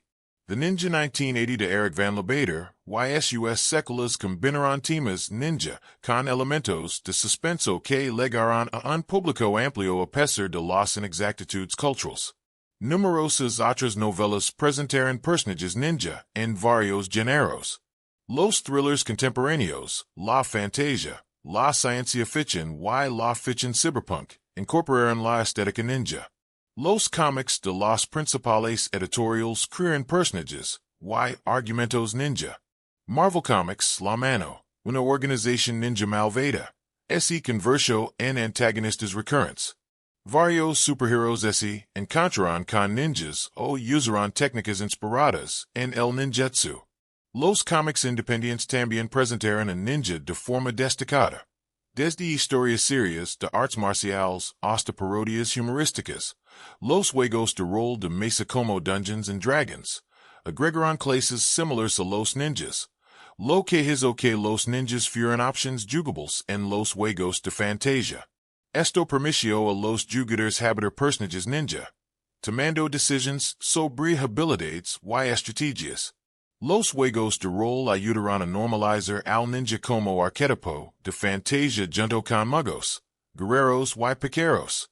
A través de estos diversos medios, la cultura occidental desarrolló un estereotipo ninja compuesto definido visualmente por el traje completamente negro, la máscara que cubra la parte inferior del rostro, portando múltiples armas exóticas, katana, shuriken, nunchaku, cerbatanas, ganchos de agar, caracterológicamente definido como poder de velocidad y agilidad sobrehumanas, capacidad de desaparecer o volverse invisible, precision perfecta con armas arrojadizas, escalar cualquier superficie, y maestría en el combate cuerpo a cuerpo. Narrativamente definido como disciplinado, leal o mercenario, estoico, misterioso, a menudo poder de conocimiento o poderes místicos, y honorable a pesar de usar métodos deshonrosos. Este estereotipo mezcló elementos históricos con invención teatral, elementos culturales japoneses con imaginación occidental y varias tradiciones de artes marciales en un ninja compuesto que tenía un parecido limitado con la realidad histórica, pero satisfacía las necesidades narrativas occidentales. La popularidad occidental del ninja tuvo varias consecuencias. Contribuyó a un mayor interés occidental en las artes marciales asiáticas, apoyando el crecimiento de las escuelas de artes marciales que incentivan varios estilos. Para muchos occidentales, los ninjas fueron la puerta de entrada a un interés más amplio por la cultura japonesa, lo que llevó a algunos a estudiar la historia, el idioma, y las tradiciones japonesas con mayor profundidad. Desafortunadamente, la popularidad de los ninjas a veces reforzó estereotipos problemáticos sobre el misticismo asiático, la insensibilidad y el exotismo. Los tropos místicos de Oriente no siempre fueron respetuosos y precisos. Las representaciones occidentales a veces trataban la cultura japonesa como una curiosidad exótica en lugar de una realidad compleja. Comercialmente, los productos con temática ninja generaban ingresos sustanciales. Juguetes, disfraces, réplicas de armas, juegos, libros y películas crearon un mercado rentable. Ninja se convirtió en una marca valiosa. Las empresas usaban imágenes ninja en el marketing de productos que no tenían nada que ver con Japón y con las artes marciales. El concepto en sí mismo tenía poder comercial. Lingüísticamente, ninja entró al inglés como una palabra común usada metafóricamente. Guerrero ninja, habilidades ninja, ninja de código, ninja de marketing. El término proliferó, generalmente significando experiencia, sigilo o efectividad misteriosa. El significado de la palabra se expandió mucho más allá de sus orígenes históricos. Las escuelas occidentales de artes marciales comenzaron a enseñar ninjutsu.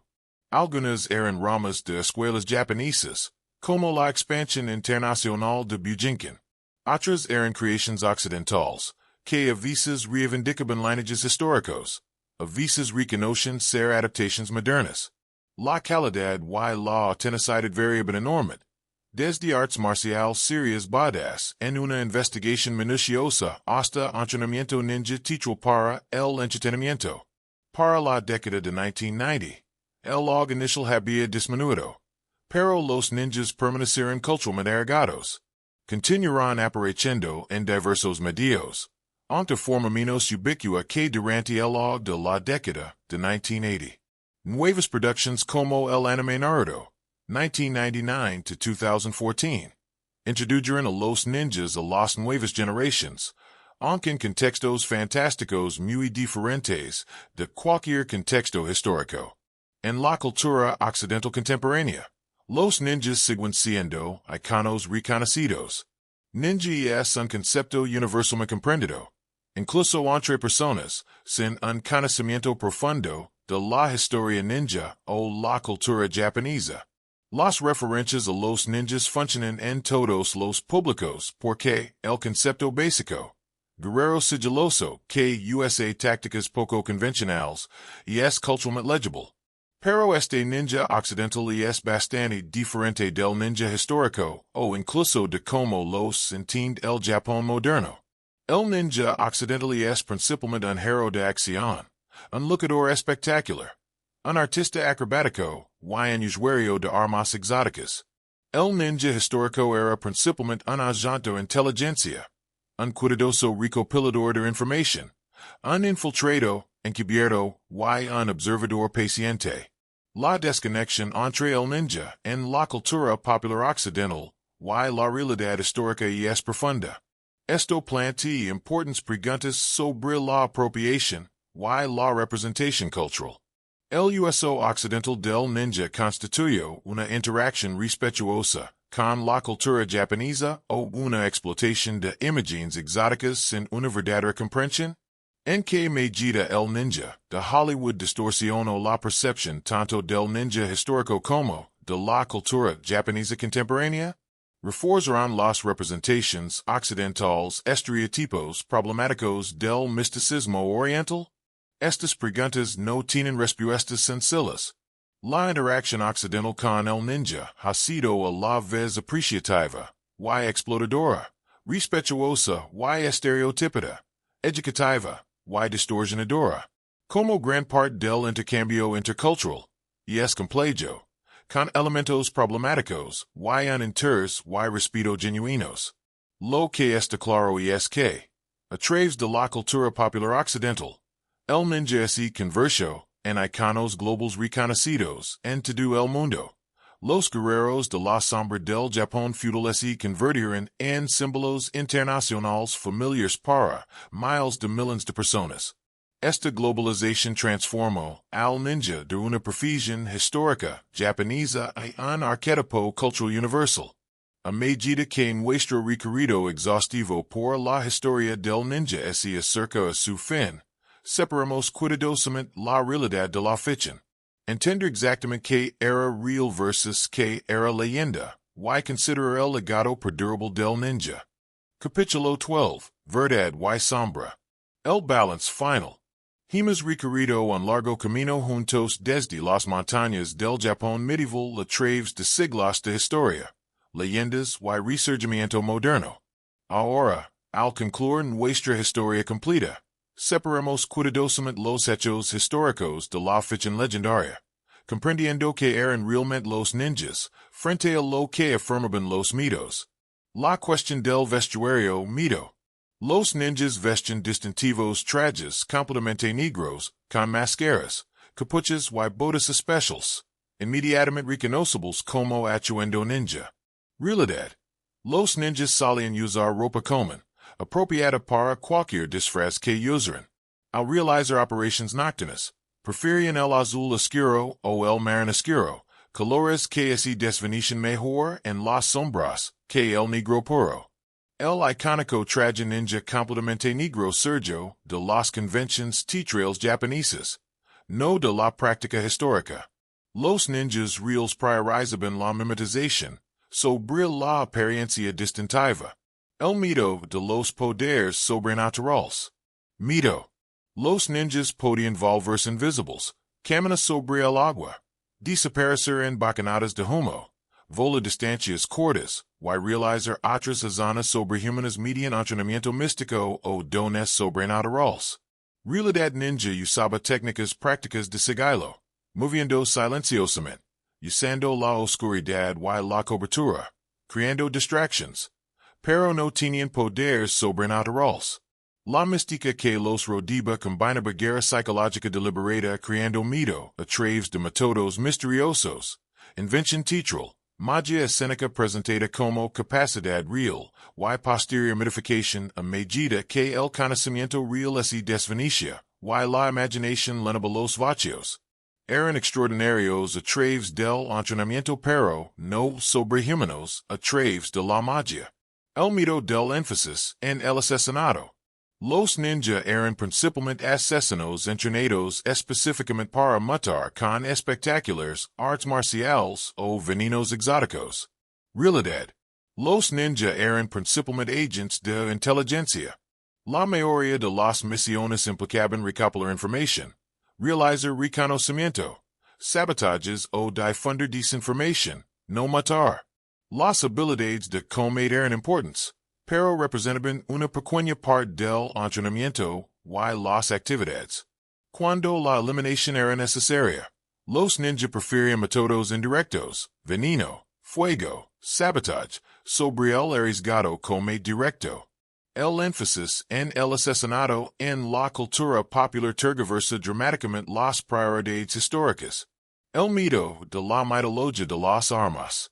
Los ninjas usaban armas exóticas altamente especializadas, fundamentalmente diferentes de las armas samuráis, incluyendo shurikens de precisión letal, cuchillas ocultas con resort y numerosos implementos únicos.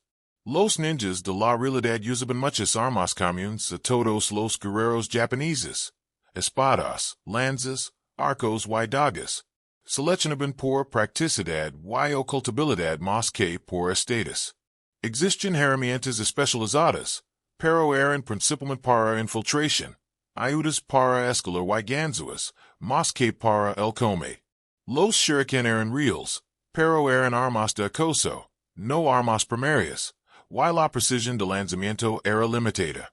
Las armas exóticas de las películas en gran medida no existen o eran invenciones teatrales. El mito de la organización. Los ninjas pertenecían a una única organización secreta antigua o una misteriosa orden unificada que abarcaba generaciones y estaba liderada por maestros misteriosos. Los ninjas de la realidad se organizaban en grupos familiares en regiones específicas, particularmente Iga y Koga. Trabajaban como especialistas profesionales contratados por varios daimyo, no como sociedades secretas independientes. La organización era pragmática y regional, basada en lineages familiares y confederaciones locales, no místicamente antiguas ni unificadas bajo una autoridad central. El entrenamiento ninja, según el mito, era místico y sobrenatural. Enseñaba técnicas secretas inaccesibles para otros, a menudo implicando proezas físicas imposibles y poderes mentales enseñados en templos ocultos en las montañas.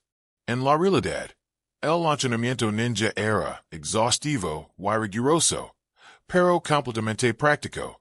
Desarrollaba habilidades mediante la práctica, el estudio y la experiencia constantes. Acondicionamiento físico, artes marciales, técnicas de sigilo, métodos de inteligencia, habilidades de supervivencia, disfraz y comprensión psicológica. El entrenamiento era exigente y sistemático, pero no mágico.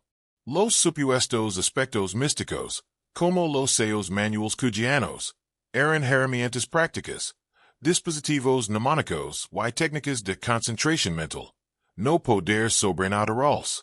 Estatus social mito. Los ninja eran parias misteriosos que operaban fuera de la sociedad normal o, a veces, les representaba como campesinos, que se convertían en guerreros mediante el entrenamiento ninja. En la realidad, los ninja eran principalmente samuráis de bajo rango, samurai, de regiones específicas. Tenían posiciones sociales legítimas, poseían tierras y formaban parte de las estructuras de poder locales. Operaban de forma encubierta cuando las misiones lo requerían, pero no eran parias sociales. Su estatus ambiguo provenía de sus métodos, que violaban los códigos de honor samuráis, más que de sus agents. Ocupaban una posición intermedia incómoda, la clase guerrera, pero no eran respetados como verdaderos samuráis. Individual versus colectivo. Mito. Los ninjas solían trabajar solos como infiltrados, y asesinos solitarios, abriendo paso a través del territorio enemigo sin apoyo. Realidad. Los ninjas solían trabajar en equipos con una organización clara y extensas redes de apoyo. El éxito de las operaciones requiere reads de inteligencia que recopilan información, apoyo local, proporcionan recursos, y coordinan actividades. El asesino ninja solitario es, en gran parte ficticio. Los ninjas reales eran nodos en sistemas más grandes que proporcionaban las capacidades que posibilitaban las operaciones individuales. Mito de los ninjas. Las kunoichi eran principalmente asesinas seductoras que usaban la sexualidad como su arma principal. A menudo así las representaba con trajes reveladores como seductores exóticas. Realidad. Las agents femeninas existen y usaban enfoques específicos de género, infiltrándose en hogares como sirvientes, recopilando información de espacios femeninos inaccesibles para los hombres y vices, utilizando las relaciones románticas estratégicamente. Pero eran principalmente recolectores de información, no seductores exóticas. Su trabajo era espionaje práctico, no espectáculo sexual. La sexualidad era una herramienta entre muchas, utilizada cuando era apropiado, pero no su característica definitoria. ¿Qué era cierto? Tras abordar los principales mitos, ¿qué podemos decir con certeza sobre los ninjas históricos? Existieron. Los ninjas eran una profesión histórica real, documentada en registros contemporáneos, empleada por el mer daimon y influyente en la guerra feudal japonesa. Su realidad histórica está establecida, más allá de toda duda razonable. Poseían habilidades especializadas. Median un entrenamiento sistemático iniciado en la infancia. Desarrollaron capacidades de infiltración, recopilación de inteligencia, sigilo, supervivencia y operaciones encubiertas que superaban las habilidades de los guerreros normales. Tenían una concentración geográfica. La cultura ninja se desarrolló con especial fuerza en las provincias de Iga y Koga, donde estas regiones montañosas produjeron los ninjas más famosos y las tradiciones más desarrolladas. Trabajaban profesionalmente. Operaban como especialistas contratados, ofreciendo servicios a diversos daimon y realizando misiones como profesionales cualificados, no como aficionados o soldados irregulares ocasionales. Utilizaban métodos prácticos. Sus técnicas eran aplicaciones sofisticadas de la psicología humana, el entrenamiento físico y el pensamiento táctico. No eran sobrenaturales, pero sí muy efectivas. Mediante una preparación exhaustiva y una educación hábil, recibían un entrenamiento integral. Su educación abarcaba artes marciales, medicina, psicología, supervivencia, navegación, inteligencia, análisis y conocimientos especializados, creando operativos integrales capaces de adaptarse a diversas misiones. Influyeron en la historia. Influyeron en eventos importantes, proporcionando inteligencia que fundamentaba decisiones estratégicas y dirigiendo operaciones que cambiaron los resultados de las batallas y las situaciones políticas. Decayeron con la paz. Desaparecieron gradualmente como profesión activa cuando los Tokugawa unificaron Japón y establecieron una paz duradera, eliminando la guerra que los había hecho necesarios y valiosos. Se convirtieron en leyendas. A medida que el conocimiento real se desvanecía, la modificación los transformó de profesionales cualificados en figuras sobrenaturales, creando leyendas que finalmente eclipsaron la realidad histórica. El legado perdurable. A pesar de haber desaparecido como profesión activa hace siglos, los ninjas dejaron un impacto duradero. Los servicios militares y de inteligencia de todo el mundo adoptaron los principios iniciados por los ninjas, priorizando la inteligencia antes de la acción, utilizando fuerzas de operaciones especiales para misiones que las fuerzas convencionales no pueden llevar a cabo, empleando operaciones psicológicas y propaganda, y practicando la guerra no convencional. Las fuerzas especiales modernas, los Navy SEALs, el SAS, los Spetsnaz, etc., son descendientes funcionales de los ninjas que realizan misiones encubiertas que requieren habilidades especializadas. Las artes marciales llamadas ninjutsu existen en todo el mundo, basandos o afirmando inspirarse en las tradiciones ninja. Se debate si estas conservan con precision las técnicas históricas, pero proporcionan entrenamiento físico, disciplina mental y enseñanza filosófica a miles de practicantes. Los ninjas se convirtieron en poderosos símbolos culturales que representan el sigilo, la pericia especializada, la misteriosa eficacia, la singularidad cultural japonesa, y el poder de la inteligencia sobre la fuerza bruta. La palabra ninja se incorporó al vocabulario global como metáfora. La cultura popular ha recibido una influencia permanente de los ninjas, quienes aparecen constantemente en películas, videojuegos, libros y otros medios. Establecieron arquetipos y trapo que perduran en nuevos contextos. El estudio académico continúa con los historiadores que trabajan para comprender mejor este aspecto de la historia militar.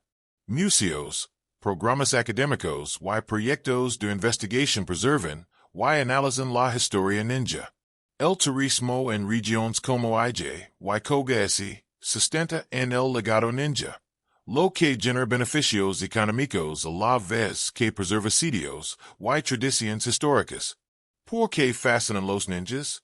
¿Qué hace que los ninjas sean tan fascinantes a lo largo de las culturas y los siglos? Representan el triunfo del desvalido, triunfando mediante la astucia en lugar del poder, y atraen a cualquiera que se sienta en desventaja en la confrontación directa. Personifican la esperanza de que la inteligencia y la habilidad pueden superar a la fuerza superior. Su misterio y secretismo crean intriga y invitan a la imaginación. El deliberado misterio de las operaciones ninja los convierte en temas perfectos para la especulación y la narración. Para quienes no son japoneses, representan un atractivo exótico, diferente de las tradiciones militares occidentales y, por lo tanto, una fascinante diversidad cultural. Cumplen fantasias de competencia, dominando todas las habilidades relevantes, preparados para cualquier situación, efectivos en cualquier contexto. Este dominio integral apela a los deseos de autosuficiencia y capacidad. Su ambiguidad moral crea interés dramático, utilizando métodos questionables para fins teóricamente justificados, operando en zonas gris morales que plantean preguntas filosóficas sin respuestas fáciles. A diferencia de los personajes puramente ficticios, tienen una base histórica, lo que añade peso y credibilidad a las historias sobre ellos. Su existencia real hace que las leyendas sean más cautivadoras. Se adaptan a diversos géneros y contextos: drama histórico, fantasía, ciencia ficción, comedia, entretenimiento infantil, asegurando una relevancia continua para diferentes públicos y épocas. Conclusión de la verdad. Los guerreros de las sombras del Japón feudal eran extraordinarios, pero humanos. Hábiles mediante el entrenamiento más que por lo sobrenatural. Efectivos mediante métodos prácticos más que por la magia. Influyentes mediante la inteligencia más que por la fuerza.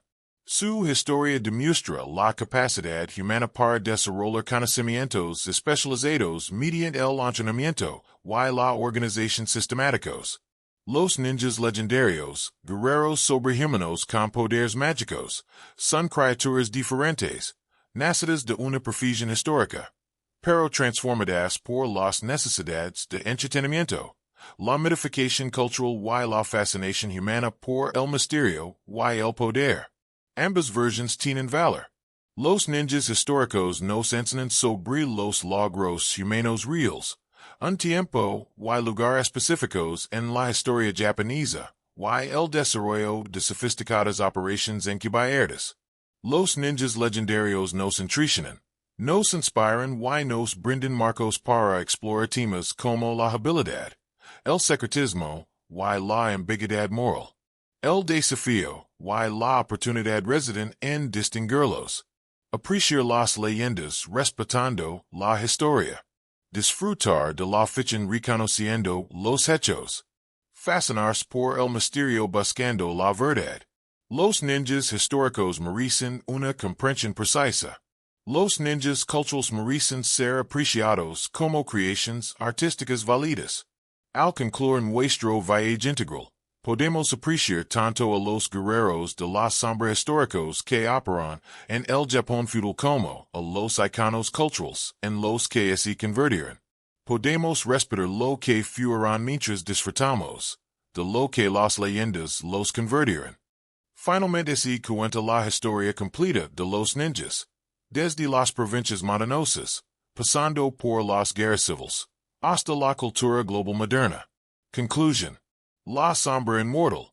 Nuestro largo viaje termina donde comenzó, en las sombras. Pero estas son sombras diferentes ahora.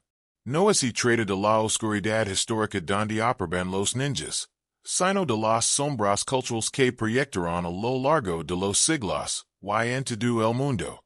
Hemos rastreado a los ninjas desde sus posibles orígenes en las antiguas tradiciones bélicas japonesas hasta su florecimiento en el caos del periodo Sengoku. Hemos recorrido los senderos montañosos de Iga y Koga, comprendiendo cómo la geografía y las circunstancias políticas crean las condiciones para la cultura ninja. Hemos observado a niños entrenar desde pequeños, desarrollando capacidades extraordinarias mediante una educación sistemática. Hemos examinado sus herramientas y armas, comprendiendo que eran instrumentos prácticos más que artefactos mágicos. Hemos aprendido sus técnicas de disfraz y manipulación psicológica, viendo cómo domina la naturaleza humana era tan importante como las habilidades físicas. Hemos presenciado misiones históricas donde los ninjas influyeron en eventos importantes, cambiando los resultados mediante inteligencia y operaciones encubiertas. Hemos rastreado su declive cuando la paz Tokugawa eliminó la guerra que los implica, viendo cómo profesionales cualificados se reducen a guardias ceremoniales y luego a recuerdos. Hemos visto cómo esos recuerdos se transformaban en leyendas, cómo las técnicas prácticas se convertían en poderes sobrenaturales, cómo las figuras históricas se convertían en héroes míticos. Seguimos el redescubrimiento moderno de los ninjas en Japón y su explosiva popularidad en la cultura occidental, comprendiendo cómo se convirtieron en iconos globales reconocidos a nivel mundial. Hemos separado cuidadosamente la realidad de la ficción, distinguiendo entre lo que los ninjas realmente eran y lo que afirmaban las leyendas. Varias verdades emergen de este análisis exhaustivo. En primer lugar, los ninjas fueron personas reales que respondieron a circunstancias históricas reales. No eran seres sobrenaturales ni inventos ficticios, sino especialistas profesionales que desarrollaron capacidades sistemáticas para operaciones encubiertas. Comprender su realidad histórica enriquece su historia en lugar de mermarla. Lograron logros extraordinarios por medios humanos, algo más impresionante que la magia ficticia. En segundo lugar, la transformación de los ninjas de la historia a leyenda y a fenómeno global ilustra cómo funciona la transmisión cultural. Las historias evolucionan a medida que se transmiten entre culturas y a través del tiempo. Las figuras históricas se convierten en vehículos de significados culturales y necesidades psicológicas. El ninja que el mundo conoce hoy es producto de esta evolución, conectado y alejado simultáneamente de sus orígenes históricos. En tercer lugar, los ninjas representan aspectos perdurables del conflicto y la cultura humanos. La tensión entre la confrontación directa y la acción indirecta, entre el honor y la eficacia, entre la guerra convencional y las tácticas no convencionales. Estos aspectos siguen siendo relevantes. Las fuerzas modernas de operaciones especiales continúan las misiones que los ninjas fueron pioneros. Las agencias de inteligencia utilizan técnicas desarrolladas por ellos. Los principios que sustentan el trabajo de los ninjas trascienden su contexto histórico específico. En cuarto lugar, la historia de los ninjas nos recuerda que, incluso las profesiones más cualificadas existen porque las circunstancias las exigen. Cuando estas circunstancias cambian, las previsiones desaparecen. Por muy efectivas que fueran, los ninjas no fueron derrotados. La paz los volvió obsoletos. Su declive nos enseña que el éxito puede eliminar las condiciones que lo hicieron necesario. En quinto lugar, los fenómenos culturales a menudo nos revelan tanto sobre quienes los interpretan como sobre sus sigillos originales. El ninja occidental revela fascinations y ansiedades occidentales, deseos de conocimiento exótico, fantasias de competencia y maestría, inquietud sobre la tecnología frente a la tradición. El redescubrimiento japonés del ninja refleja la relación del Japón moderno con su pasado. El orgullo por un patrimonio único, la preocupación por preservar las tradiciones, la tensión entre la comercialización y la preservación auténtica. El legado del ninja continúa evolucionando. Constantemente aparecen nuevas películas y videojuegos que reinterpretan al ninja para el público contemporáneo. Los académicos continúan investigando, recuperando conocimiento histórico y corrigiendo conceptos erróneos. Los artistas marciales continúan enseñando ninjutsu, adaptando técnicas históricas o inspirando innovations para los practicantes modernos. Los turistas siguen visitando Iga y Koga, apoyando las economías locales a través del patrimonio cultural. Para la mayoría de las personas en todo el mundo, ninja significa algo específico. Un guerrero sigiloso que utiliza métodos poco convencionales, un especialista hábil con capacidades misteriosas, un icono cultural japonés que representa tradiciones únicas. Estos significados tienen valor, incluso si son históricamente inexactos. Los símbolos culturales no requieren precisión histórica para cumplir funciones culturales. Pero para quienes se interesan por la historia, los verdaderos ninjas merecen ser comprendidos en sus propios términos, no como sombras de leyendas, sino como personas que vivieron, entrenaron y operaron en épocas y lugares específicos. Eran samuráis de bajo rango provenientes de provincias montañosas que desarrollaron habilidades especializadas mediante un entrenamiento sistemático. Trabajaron como agentes encubiertos profesionales para diversos empleadores. Influyeron en la historia de su nación mediante inteligencia y infiltración, y finalmente desaparecieron cuando la paz eliminó su perfición. Eran extraordinarios sin ser sobrenaturales, hábiles sin ser sobrehumanos, influyentes sin ser legendarios, aunque se convirtieron en leyendas en algún lugar tranquilo de Japón. Los descendientes de familias ninja mantienen las tradiciones. En los museos, los artefactos sobreviven. En los archivos, los documentos registran sus misiones. En las escuelas de artes marciales de todo el mundo, los estudiantes practican técnicas que reivindican la herencia ninja. En películas, juegos y libros, personajes llamados ninjas siguen apareciendo. Los guerreros de las sombras persisten en múltiples formas. Simultáneamente, son sigillos históricos, símbolos culturales y personajes del entretenimiento.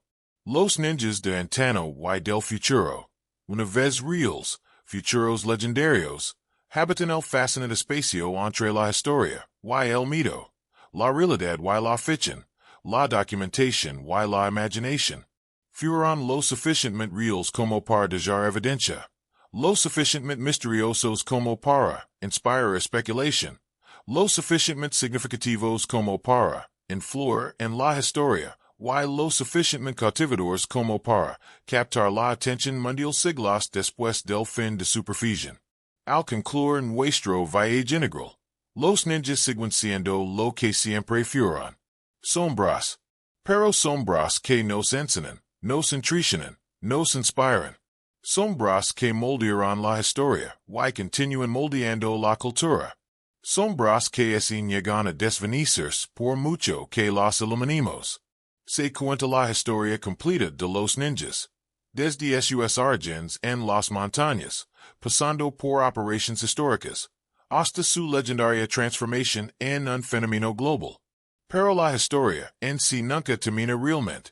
Mientras los humanos siguen contando historias, practicando artes marciales, realizando operations encubiertas o buscando comprender el pasado, los ninjas persisten. Los guerreros de las sombras han pasado, de la historia a la inmortalidad. Sus formas físicas han desaparecido. Sus técnicas se han perdido en su memoria. Su periodo operativo terminó hace siglos. Pero su legado vive en cada soldado de operations especiales que recapitula inteligencia tras las líneas enemigas. En cada analista de inteligencia que un fragmentos para comprender las amenazas. En cada artista marcial que se entrena sistemáticamente para desarrollar capacidades extraordinarias. En cada cineasta que explora temas de honor y efectividad. En cada académico que trabaja para comprender el pasado con precisión a pesar de las fuentes limitadas. Los ninjas fueron personas extraordinarias que hicieron cosas extraordinarias a través de medios completamente humanos. Fueron producto de circunstancias específicas que trascendieron esas circunstancias para convertirse en símbolos universales. Fueron especialistas japoneses que se convirtieron en iconos globales. Fueron profesionales históricos que se convirtieron en guerreros legendarios. De las montañas de Iga a las pantallas de Hollywood. Del Japón feudal al mundo moderno. De la sombra a la leyenda a la presencia cultural perdurable. Esta ha sido la historia completa de los ninjas. El viaje termina. Las sombras permanecen.